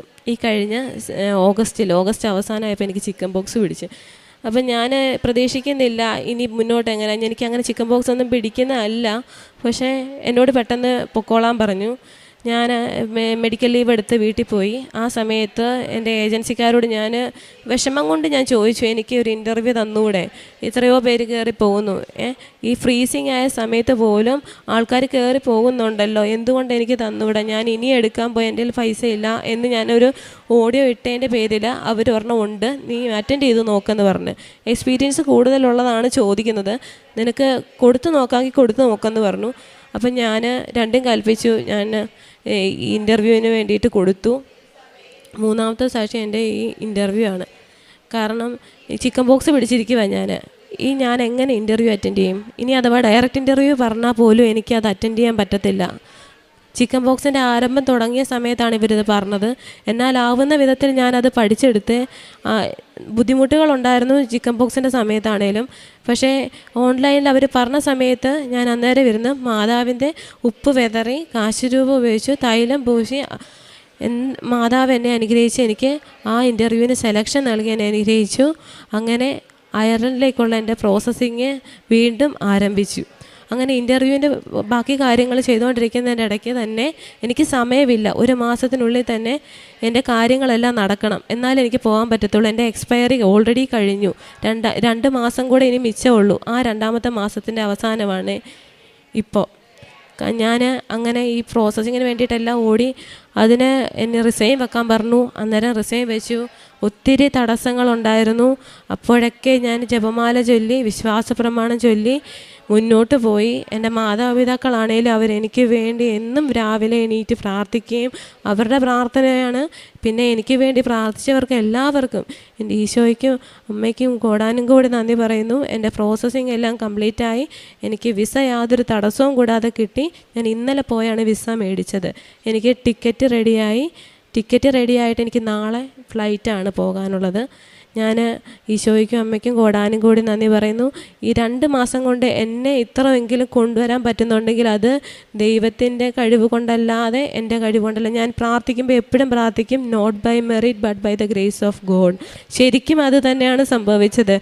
ഞാൻ വെറും 0 ദൈവമേ, എന്നെ കൊണ്ടൊന്നും പറ്റത്തില്ല, എന്നാലാവുന്നത് ഞാൻ 3 വട്ടം നോക്കി, ഇനി നിൻ്റെ കയ്യിലാണ് എന്ന് പറഞ്ഞ് ഞാൻ കൊടുത്തതാണ്. ഞാൻ കാരുണ്യപ്രവർത്തിയായിട്ട് ചെയ്തത് പത്രപ്രവർത്തനം ചെയ്യുമായിരുന്നു. ഞാൻ എൻ്റെ ഹോസ്പിറ്റലല്ല, ഞാൻ നിന്ന ഹോസ്പിറ്റലല്ല, ഞാൻ ഗവൺമെൻറ് ഹോസ്പിറ്റലുകളിലും മറ്റു ഹോസ്പിറ്റലുകളിലും കൊണ്ട് പത്രം വിതരണം ചെയ്യുമായിരുന്നു. പ്രാർത്ഥിച്ചിട്ടേ കൊടുക്കാറുള്ളൂ ഞാൻ ആ പത്രം. മറ്റുള്ളവർ വായിക്കണം, അത് കളയരുത്, അവർക്ക് എന്നെങ്കിലും അത് എടുത്ത് ഉപയോഗപ്പെടും എന്ന് എനിക്ക് ഉറപ്പുണ്ട്. കാരണം ഞാൻ അങ്ങനെ എടുത്ത് ഉപയോഗിച്ച ആളാണ്. അപ്പം ഞാൻ പത്രവിതരണം ചെയ്യുമായിരുന്നു. പിന്നെ അമ്മ എനിക്ക് വേണ്ടി ഉടമ്പടി എടുത്തതായിരുന്നു. അപ്പം അമ്മ എനിക്ക് വേണ്ടി എടുത്തതുകൊണ്ട് അമ്മ ഒരു നേർച്ച ഉണ്ടായിരുന്നു. പാവപ്പെട്ടവർക്കും ഈ അനാഥാലയത്തിലുള്ളവർക്കുമൊക്കെ 4 പൊതിച്ചോറ് അമ്മ ആഴ്ചയിൽ ഒരു ദിവസം കൊടുക്കുമായിരുന്നു. അമ്മ അത് ഇപ്പോഴും മുടങ്ങാതെ ചെയ്യുന്നുണ്ട്. പിന്നെ രോഗി സന്ദർശനം ചെയ്യാൻ ഞാൻ ഈ ഹോസ്പിറ്റലിൽ പത്രപ്രവർത്തനം ചെയ്യുമ്പം ഞാൻ അവരുടെ അടുത്ത് സംസാരിച്ച് എൻ്റെ അനുഭവങ്ങൾ ഞാൻ അവർക്ക് പകർന്നു കൊടുക്കുമായിരുന്നു. എനിക്ക് ഡ്യൂട്ടി ടൈമിൽ വ്യത്യാസം ഉണ്ടെങ്കിലും ഞാൻ മാക്സിമം കുർബാനയിലെല്ലാം പങ്കെടുക്കും. ഡെയിലി ബൈബിൾ വായിക്കും. വീട്ടിലാണേലും ഇടയ്ക്ക് ഈ പ്രോസസ്സിംഗ് ഒക്കെ ഡിലേ ആയ സമയത്ത് ഭയങ്കര ടെൻഷനും ബുദ്ധിമുട്ടും ഒക്കെ ആയിട്ട് ഇടയ്ക്ക് ഞാൻ ഓർത്ത് മാതാവ് എന്നെ ഉപേക്ഷിച്ചോ എന്ന്. പക്ഷേ എന്നാലും എൻ്റെ അമ്മ എന്നെ പുറകിൽ നിന്ന് എപ്പോഴും പുഷ് ചെയ്യുമായിരുന്നു, പ്രാർത്ഥിക്കുമെന്നും പറഞ്ഞു. അങ്ങനെ എന്താണേലും മടി പിടിച്ചിട്ടാണേലും ഞാൻ ഇരുന്ന് പ്രാർത്ഥിക്കുമായിരുന്നു. കാരണം പ്രതീക്ഷ നഷ്ടപ്പെട്ട എന്നെ പിന്നെ കൈപിടിച്ച് കൊണ്ടുവന്നത് അമ്മയാണ്.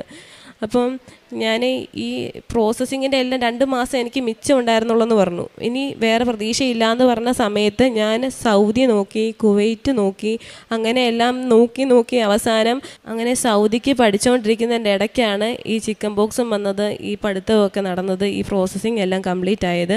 അപ്പോൾ ഇത്രയും പ്രശ്നങ്ങളിലൂടെ എനിക്ക് മുന്നോട്ട് പോകാനായിട്ടുള്ള ശക്തി തന്നത് ഈ ഇരിക്കുന്ന മാതാവാണ്. ഈ മാതാവിനെ കണ്ടാലേ നമുക്ക് അത്രയ്ക്ക് ഇഷ്ടം തോന്നും. കാരണം നമ്മുടെ എല്ലാ കാര്യങ്ങളും ഒന്ന് അപേക്ഷിച്ചാൽ മാത്രം മതി, അമ്മ നമ്മളെ ഉപേക്ഷിക്കില്ല.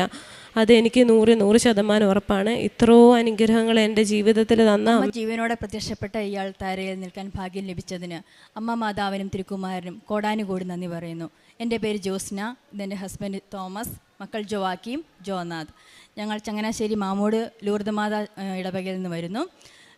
ഞങ്ങൾ 7 വർഷമായിട്ട് ഒമാനിലാണ്. പക്ഷെ അവിടെ ആയിരുന്നെങ്കിൽ ഞാൻ ജോലി ചെയ്യുന്നില്ലായിരുന്നു. അപ്പം ജോലി ചെയ്യാൻ പല അവസരങ്ങളുണ്ടായിട്ടും എനിക്ക് അതിനുള്ള അവസരം കിട്ടുന്നില്ലായിരുന്നു. ഞാൻ ജോലിക്ക് വേണ്ടി ശ്രമിക്കുമ്പോൾ എനിക്ക് ഗ്യാപ്പാണ്, അങ്ങനെ ഫാമിലി വിസ നിൽക്കുകയാണ്, അപ്പം ഇവിടെ ജോലി ചെയ്യാൻ പറ്റത്തില്ല അങ്ങനെ പറഞ്ഞു. അവിടെ നിന്നുള്ള അവസരങ്ങളെല്ലാം എനിക്ക് നഷ്ടമായി. അപ്പം പലതിനും ഞാൻ അപ്ലൈ ചെയ്തു. UK പ്രോസസ്സിന് അപ്ലൈ ചെയ്തു, അതും ക്യാൻസലായി പോവുകയാണ്. പിന്നെ ന്യൂസിലൻഡിന് ചെയ്തു, അതും ക്യാൻസലായി പോവുകയാണ്. അവസാനം ഫിൻലാൻഡിനെ ചെയ്തു. ഫിൻലാൻഡിന് ഞാൻ ലാംഗ്വേജ് പഠിച്ചു, പക്ഷേ അതിന് എക്സാം ആയപ്പോഴത്തേനും അത് ഹോൾഡായിപ്പോയി. പിന്നെ ഞാൻ വീണ്ടും ഒരു ലാംഗ്വേജ് പഠിച്ചു. ഈ ഫിൻലാൻഡിൽ തന്നെ വീണ്ടും വേറൊരു ഏജൻസിയെ സമീപിച്ച് ഞാൻ ലാംഗ്വേജ് പഠിച്ചു. അപ്പോൾ അതും ആ പ്രോഗ്രാമും ഹോൾഡാകാൻ പോവുക. അപ്പം ഞാൻ ആകെ തകർന്നു പോയി. ഞാൻ എന്ത് ചെയ്യും? ഇനിയും എനിക്കൊരു ജോലിക്ക് കയറാനൊരു അവസരം കിട്ടുന്നില്ലേ? 7 വർഷമായിട്ട് ഞാൻ ജോലി ചെയ്യാതിരിക്കുകയാണ്. എൻ്റെ ഏറ്റവും വലിയ ആഗ്രഹമാണ് എനിക്ക് ജോലി കയറുക, ഒരുമിച്ച് ഫാമിലിയായിട്ട് ജോലിയിൽ മുമ്പോട്ട് പോകുക എന്നുള്ളത് എൻ്റെ ഏറ്റവും വലിയൊരു ആഗ്രഹമായിരുന്നു. അപ്പോൾ എനിക്കിനി ഇതിന് ജോലിക്ക് പോകാൻ സാധിക്കത്തില്ലെന്ന് ഓർത്ത് ഞാൻ ഒത്തിരിയേറെ വിഷമിച്ചു. അപ്പോൾ എൻ്റെ ഒരു ഫ്രണ്ട് പറഞ്ഞു, അവനിവിടെ വന്ന് സാക്ഷ്യപ്പെടുത്തുകയും ഉടമ്പടി എടുക്കുകയും ഒക്കെ ചെയ്തിട്ടുണ്ട്. അതിൽ നീ പറയുന്ന പോലെ ഒത്തിരി കാര്യങ്ങളൊന്നുമില്ല. എന്നും ബൈബിൾ വായിക്കുകയും കുർബാന കൂടുകയും വീട്ടിൽ സന്ധ്യാപ്രാർത്ഥന മുടക്കാതിരിക്കുകയും പിന്നെ നമ്മളെക്കൊണ്ട് പറ്റുന്ന പോലെ കാരുണ്യപ്രവൃത്തികളും പ്രവർത്തനങ്ങളും ഒക്കെ ചെയ്താൽ മതി, നിന്നെക്കൊണ്ട് സാധിക്കും, നീ ഒരു പ്രാവശ്യം ഒന്ന് ചെയ്ത് നോക്കുമെന്ന് പറഞ്ഞു. അപ്പം ഞാൻ ആ ഫിനിഷ് ലാംഗ്വേജിൻ്റെ എക്സാമിൻ്റെ ആ സമയമായപ്പോൾ ഞാൻ ലൈറ്റ് എ ക്യാൻഡിൽ പ്രെയർ എടുത്തു. അപ്പം ഞങ്ങളുടെ അവിടെ പള്ളിയിൽ ചെന്നപ്പം ഒരു ചേച്ചി, ഞാൻ പള്ളിയിൽ പോകാറുണ്ടെങ്കിലും ആ ചേച്ചി ഞാൻ അങ്ങനെ കണ്ടിട്ടില്ല. ആ ചേച്ചി വന്ന് എനിക്കൊരു കാശുരൂപം കൊണ്ടു തന്നു, കൃപാസന മാതാവിൻ്റെ. അപ്പം എൻ്റെ ആദ്യമായിട്ട് അങ്ങനെ ഒരു കാശുരൂപം കിട്ടുന്നത്. അപ്പം ഞാനത് എൻ്റെ കൊന്തയിലിട്ടു. എന്നിട്ട് ഞാൻ ലൈറ്റ് എ ക്യാൻഡിൽ പ്രെയർ എടുത്ത് പ്രാർത്ഥിച്ചു. അതിന് ഫലമായിട്ട് എനിക്ക് നല്ല രീതിയിൽ എനിക്ക് എക്സാം എഴുതാൻ പറ്റി. അത് പാസ്സായി കഴിഞ്ഞപ്പം പക്ഷേ ഞങ്ങൾ ചെയ്യാനിരുന്ന പ്രോഗ്രാം അത് ഇപ്പം നടക്കുന്നില്ല എന്ന് പറഞ്ഞു. അന്നേരം ഞാൻ വീണ്ടും തകർന്നു പോയി. ഞാൻ മാതാവിനോട് ചോദിച്ചു, എന്ത് ചെയ്യും മാതാവേ? അപ്പം ഞാൻ ഈ ഉടമ്പടിയെക്കുറിച്ച് ഞാൻ ലൈറ്റ് എ ക്യാൻഡിൽ എടുത്തെങ്കിലും ഞാൻ ഉടമ്പടിയെക്കുറിച്ച് ഞാൻ അത്രയും ശ്രദ്ധിക്കുന്നില്ല. അപ്പം ഞാനെന്നാൽ ഉടമ്പടി എടുക്കാമെന്ന് വിചാരിച്ചു. പക്ഷേ എനിക്കൊന്നും അറിയത്തില്ല കൃപാസനത്തെക്കുറിച്ച്. ഞാനപ്പം അച്ഛൻ്റെ വീഡിയോസ് കാണാൻ തുടങ്ങി, അച്ഛൻ കൊടുത്ത ഇൻ്റർവ്യൂസ് കാണാൻ തുടങ്ങി. അപ്പോൾ ഇൻ്റർവ്യൂ കണ്ട് അച്ഛൻ എന്തൊക്കെയാണ് അതിൽ പറയുന്നത്, എങ്ങനെയാണ് ഉടമ്പടി ഈ കൃപാസനം വന്നത് എന്നെല്ലാം ഞാൻ നന്നായിട്ട് അതിനെക്കുറിച്ച് പഠിച്ചു. അപ്പോൾ എനിക്ക് മനസ്സിലായി ഇതെനിക്ക് നടക്കും, മാതാവ് എന്നിൽ ഇടപെടും, എനിക്കിതിൽ ചെയ്യാൻ പറ്റുമെന്ന് എനിക്ക് മനസ്സിലായി. അപ്പം ഞാനങ്ങനെ 2025 ഓഗസ്റ്റ് 1-ാം തീയതി ഞാൻ ഓൺലൈനായിട്ട് ഉടമ്പടി എടുത്തു പ്രാർത്ഥിക്കാൻ തുടങ്ങിയപ്പോൾ ഉടമ്പടി എടുത്ത് ഒരാഴ്ച കഴിഞ്ഞപ്പോൾ തന്നെ എനിക്ക് മനസ്സിലായി എൻ്റെ ജീവിതത്തിൽ ഒത്തിരിയേറെ മാറ്റങ്ങൾ സംഭവിക്കുന്നുണ്ടെന്ന്. ഞങ്ങളെന്നും കുരിശ് വരയ്ക്കാറുണ്ടോയെന്ന് ചോദിച്ചാൽ കുരിശ് വരയ്ക്കാറുണ്ട്. പിള്ളേരുമായിട്ടിരുന്ന് കുരിശ് വരയ്ക്കുമ്പം നമുക്ക് ഇവരോട് അടങ്ങിയിരിക്കുക, നന്നായിട്ട് ചെല്ലുക എന്നൊക്കെ പറഞ്ഞാണ് നമുക്ക് പ്രാർത്ഥിക്കാൻ പറ്റിക്കൊണ്ടിരുന്നത്. നമുക്കൊരു ആത്മാർത്ഥതയോടെ നമുക്ക് ദൈവത്തോട് വിളിച്ചപേക്ഷിച്ച് പ്രാർത്ഥിക്കാൻ പറ്റുന്നില്ല. പക്ഷേ ഈ ഉടമ്പടി എടുത്ത് പ്രാർത്ഥിക്കാൻ തുടങ്ങിയ ശേഷം ഞങ്ങൾ മക്കളെയും ഞങ്ങളുടെ കുടുംബ പ്രാർത്ഥനയെ സമർപ്പിച്ച് പ്രാർത്ഥിച്ചതിന് ഫലമായി ഞങ്ങൾക്ക് നല്ല രീതിയിൽ കുടുംബ പ്രാർത്ഥന ജപമാല മുട്ടക്കുത്ത് നിന്ന് പ്രാർത്ഥിക്കാൻ പറ്റി. അപ്പം ഞങ്ങൾ നല്ല രീതിയിൽ അത് എല്ലാ ദിവസവും ഒരു ദിവസം പോലും മുടങ്ങാതെ ഞങ്ങൾ കുടുംബ പ്രാർത്ഥന ചെല്ലാൻ സാധിച്ചു. കുഞ്ഞു മക്കൾ പോലും മുട്ടക്കുത്ത് നിന്ന് ഞങ്ങളുടെ ഒപ്പം സ്വർഗ്ഗസ്ഥപിതാവേയും നിർമ്മലമറിയമേയും ചൊല്ലി കൈ വിരിച്ച് പിടിച്ച് പ്രാർത്ഥിക്കാൻ തുടങ്ങി. അതിന് ഫലമായിട്ട് ഞങ്ങൾക്ക് വേറൊരു പ്രോഗ്രാം, ഈ ഫിൻലാൻഡിലേക്കുള്ളതിന് തന്നെ വേറൊരു പ്രോഗ്രാം സ്റ്റാർട്ട് ചെയ്തു. അപ്പോൾ അതിന് ഞാൻ അപ്ലൈ ചെയ്തു.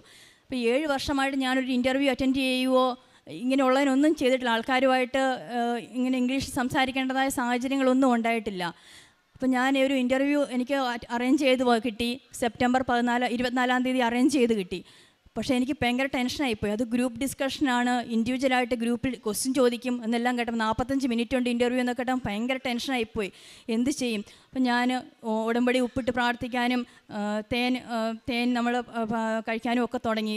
ഈ ഇൻ്റർവ്യൂവിന് വേണ്ടി പ്രിപ്പയർ ചെയ്യാൻ തുടങ്ങി. മാതാവിനോട് വിളിച്ചപേക്ഷിച്ച് പ്രാർത്ഥിക്കാൻ തുടങ്ങി. എനിക്കൊന്നും അറിയത്തില്ല. ഞാൻ ഇത്രയും നാളായിട്ട് 7 വർഷമായിട്ട് എല്ലാ ടച്ചും വിട്ടിരിക്കുക നേഴ്സിങ്ങിൻ്റെ. അപ്പം എനിക്കിതിന് എന്ത് പറയണം എങ്ങനെയൊന്നും എനിക്കറിയത്തില്ല. മാതാവ് എനിക്ക് ശക്തി തരണം എനിക്കിത് പറയാനായിട്ട്. അങ്ങനെ ഇൻ്റർവ്യൂ ദിവസം വന്നു. ഞാൻ ഭയങ്കര ടെൻഷനാണ്. പക്ഷേ ഞാൻ എന്ത് ചെയ്തു, ഞാൻ ലാപ്ടോപ്പിലും ഞങ്ങൾ ഇരുന്ന ചെയറിലും എല്ലാം ഉപ്പിട്ട് പ്രാർത്ഥിച്ചു. എന്നിട്ട് ഞാൻ ഇൻ്റർവ്യൂവിന് 1 മണിക്കൂർ മുന്നേ ഞാൻ പഠിച്ചുകൊണ്ടിരുന്നതെല്ലാം ഞാൻ മാറ്റിവെച്ചു. ഞാൻ മുട്ടുമുന്നിൽ നിന്ന് ജപമാല കൈ വിരിച്ച് ചൊല്ലി. എൻ്റെ മക്കളും ഹസ്ബൻഡും ഞാൻ ഇൻ്റർവ്യൂ അറ്റൻഡ് ചെയ്തുകൊണ്ടിരുന്നപ്പോൾ കൈ വിരിച്ച് നിന്ന് പ്രാർത്ഥിച്ച് വിശ്വാസ പ്രമാണവും ചൊല്ലി. അങ്ങനെ 1 മണിക്കൂർ കഴിഞ്ഞപ്പോൾ ഞാൻ ഇൻ്റർവ്യൂ അറ്റൻഡ് ചെയ്ത്. എനിക്കറിയത്തില്ല ഞാനാണോ അത് അറ്റൻഡ് ചെയ്തതെന്ന് എനിക്ക് തന്നെ സംശയം തോന്നി. കാരണം അവർ ചോദിച്ച എല്ലാ ക്വസ്റ്റിനും എനിക്ക് നല്ല രീതിയിൽ ആൻസർ ചെയ്യാൻ പറ്റി. ഇൻഡിവിജ്വൽ ക്വസ്റ്റ്യൻ ആണെങ്കിലും ഗ്രൂപ്പ് ഡിസ്കഷൻ ആണെങ്കിലും എല്ലാം ഞാൻ നല്ല രീതിയിൽ അറ്റൻഡ് ചെയ്തു. അപ്പോൾ അവർ ഇൻ്റർവ്യൂ കഴിഞ്ഞപ്പോൾ എന്നോട് പറഞ്ഞു, വെൽക്കം ടു ഫിൻലാൻഡ് എന്ന് പറഞ്ഞു. ദൈവം, ഞാൻ കരഞ്ഞു പോയി ആ അവരവസ്ഥയിൽ. കാരണം അത്രയേറെ ഞാൻ ആഗ്രഹിക്കുന്നുണ്ട് ഒരു ജോലിക്ക് വേണ്ടി. പിന്നെ ഇൻ്റർവ്യൂവിൻ്റെ പക്ഷേ റിസൾട്ട് വരാനായിട്ട് 2 മാസം എടുക്കുമെന്ന് അവർ പറഞ്ഞു. ഞങ്ങൾക്ക് ജനുവരിയിലായിട്ടാണ് ഇതിൻ്റെ ഇൻടേക്ക് വരുന്നത്. അപ്പോൾ 2 മാസം ഇൻ്റർവ്യൂവിൻ്റെ റിസൾട്ട് വരാൻ വെയിറ്റ് ചെയ്ത് കഴിഞ്ഞാൽ ഈ ജനുവരി ഇൻടേക്ക് ഞങ്ങൾക്ക് പോകാൻ പറ്റാണ്ടായിപ്പോവും. അപ്പം ഞാൻ മാതാവിനോട് പറഞ്ഞു, മാതാവേ അത്രയും ലേറ്റായി കഴിഞ്ഞാൽ ഇനിയും ഞാൻ താമസിക്കും. പിന്നെ അടുത്ത ഓഗസ്റ്റ് ഇൻടേക്ക് ആവും. അപ്പോൾ അതുവരെയും ലേറ്റ് ആകാണ്ട് ഞങ്ങൾക്ക് എത്രയും പെട്ടെന്ന് ഇത് ഞങ്ങൾക്ക് സാധിച്ചു തരണമേ എന്ന് പറഞ്ഞ് ഞങ്ങളിങ്ങനെ ഞാനും ഹസ്ബൻഡും പ്രാർത്ഥിച്ചുകൊണ്ടിരിക്കുക. അപ്പം പ്രാർത്ഥിച്ചുകൊണ്ടിരിക്കുമ്പം ഒക്ടോബർ 15 എന്നൊരു ഡേറ്റ് ഇങ്ങനെ ഞങ്ങളുടെ മനസ്സിലോട്ട് വരുന്നുണ്ട്. അപ്പം നമ്മുടെ വീട്ടിൽ അപ്പം ജപമാല പ്രാർത്ഥന സമയത്ത് മാതാവിനെ വീട്ടിൽ കൊണ്ടുവന്ന് വെച്ച് പ്രാർത്ഥിക്കുന്ന സമയമാണ്. അപ്പോൾ എല്ലാ വീട്ടിലും പ്രാർത്ഥിക്കുന്നുണ്ട് മാതാവിനെ കൊണ്ടുവന്ന് വെച്ച്. അപ്പം ഞങ്ങളുടെ വീട്ടിൽ ഒക്ടോബർ 18 എന്നുള്ള ഡേറ്റ് എടുത്തു. അപ്പം ഈ ഒക്ടോബർ 18 എന്നുള്ള ഡേറ്റ് എടുത്തപ്പോൾ ഞാൻ മാതാവിനോട് ഒരു കാര്യം പറഞ്ഞോളൂ, മാതാവ് ഈ ഒക്ടോബർ 18 മാതാവ് ഞങ്ങളുടെ വീട്ടിൽ വരുമ്പോൾ എനിക്ക് മാതാവിനെ ഞാൻ റിസൾട്ട് അറിഞ്ഞ സന്തോഷത്തോടെ എനിക്ക് സ്വീകരിക്കാൻ പറ്റണമെന്ന്. അങ്ങനെ പ്രാർത്ഥന നടന്നപ്പോഴാണ് എനിക്ക് ഈ ഒക്ടോബർ 15 എന്നുള്ള ഡേറ്റ് വന്നത്. ഞാനിതെൻ്റെ ഹസ്ബൻഡിനോട് പറഞ്ഞപ്പോൾ ഹസ്ബൻഡ് പറയാം എനിക്കും ഈ ഒക്ടോബർ 15 മനസ്സിലോട്ട് വരുന്നുണ്ട്, പക്ഷേ എന്താണെന്ന് അറിയത്തില്ല. അങ്ങനെ ഇരുന്നപ്പം ഈ ഒക്ടോബർ 14 ഞങ്ങളുടെ റിസൾട്ട് അറിഞ്ഞു, എൻ്റെ പേര് ഇതിലുണ്ടെന്ന് അറിഞ്ഞു, പാസ്സായ ലിസ്റ്റിലുണ്ടെന്ന് അറിഞ്ഞു. ഒക്ടോബർ 15 മെയിൽ വന്നു, ഒഫീഷ്യലായിട്ട് മെയിൽ വന്നു, നിനക്ക് അവിടെ ഇൻ്റർവ്യൂ പാസ്സായിട്ടുണ്ട്, ബാക്കി പ്രോസസ്സിങ് സ്റ്റാർട്ട് ചെയ്യാമെന്ന്. അങ്ങനെ ഞങ്ങൾ ബാക്കി പ്രോസസ്സിങ് മാതാവിന് അത് ഞങ്ങൾക്ക് ഭയങ്കര സന്തോഷമായിരുന്നു. കാരണം വെച്ച് കഴിഞ്ഞാൽ ഞങ്ങൾ ഒരു ഡേറ്റ് നമുക്ക് മനസ്സിലോട്ട് കൊണ്ടുതന്ന മാതാവ്. അങ്ങനെ നമ്മൾ അതിന് ഒത്തിരിയേറെ സന്തോഷവും നന്ദിയും മാതാവിന് ഒത്തിരിയേറെ സമർപ്പിച്ചു. പിന്നെ ഞങ്ങൾക്ക് VFSൻ്റെ പ്രോസസ്സിങ് ആയി. വിസ പ്രോസസ്സിങ്ങിന് ഞങ്ങൾ ചെയ്തപ്പോഴത്തേനും ഞങ്ങൾക്ക് രണ്ടുപേർക്കും നവംബർ 26 എന്നുള്ള ഡേറ്റ് കിട്ടി VFSൻ്റെ അപ്പോയിൻമെൻറ്റ് എടുക്കാനായിട്ട്, വിസ പ്രോസസ്സിങ്ങിൻ്റെ. മക്കൾക്ക് ഡേറ്റ് കിട്ടുന്നില്ല. അപ്പോൾ ഞങ്ങൾ ഡൽഹിയിൽ പോയി വേണം ഇത് ചെയ്യാനായിട്ട്. അപ്പം ചെയ്യാൻ വേണ്ടി പോയപ്പോഴത്തേനും ഞങ്ങൾക്ക് രണ്ടുപേർക്കും 26 കിട്ടി, അപ്പോൾ മക്കൾക്ക് കിട്ടുന്നില്ല. അപ്പോൾ ഞങ്ങൾ ഒരുമിച്ച് ഫാമിലിയായിട്ട് പോകാൻ തീരുമാനിച്ചു. ഞങ്ങൾക്ക് മക്കൾക്ക് കിട്ടുന്നില്ലല്ലോ, ഇവരെ തന്നെ നമുക്ക് നിർത്തിയിട്ട് പോകാനും പറ്റത്തില്ല. അപ്പം ഞങ്ങൾ അന്നേരപ്പോഴാണ് അച്ഛൻ്റെ ഡെയിലി ബ്രെഡിൻ്റെ അകത്ത് അച്ഛൻ പറയുന്നത് നിങ്ങളൊരു ഡേറ്റ് ഇട്ട് സമർപ്പിച്ച് പ്രാർത്ഥിക്കണം എന്ന് പറയുന്നത്.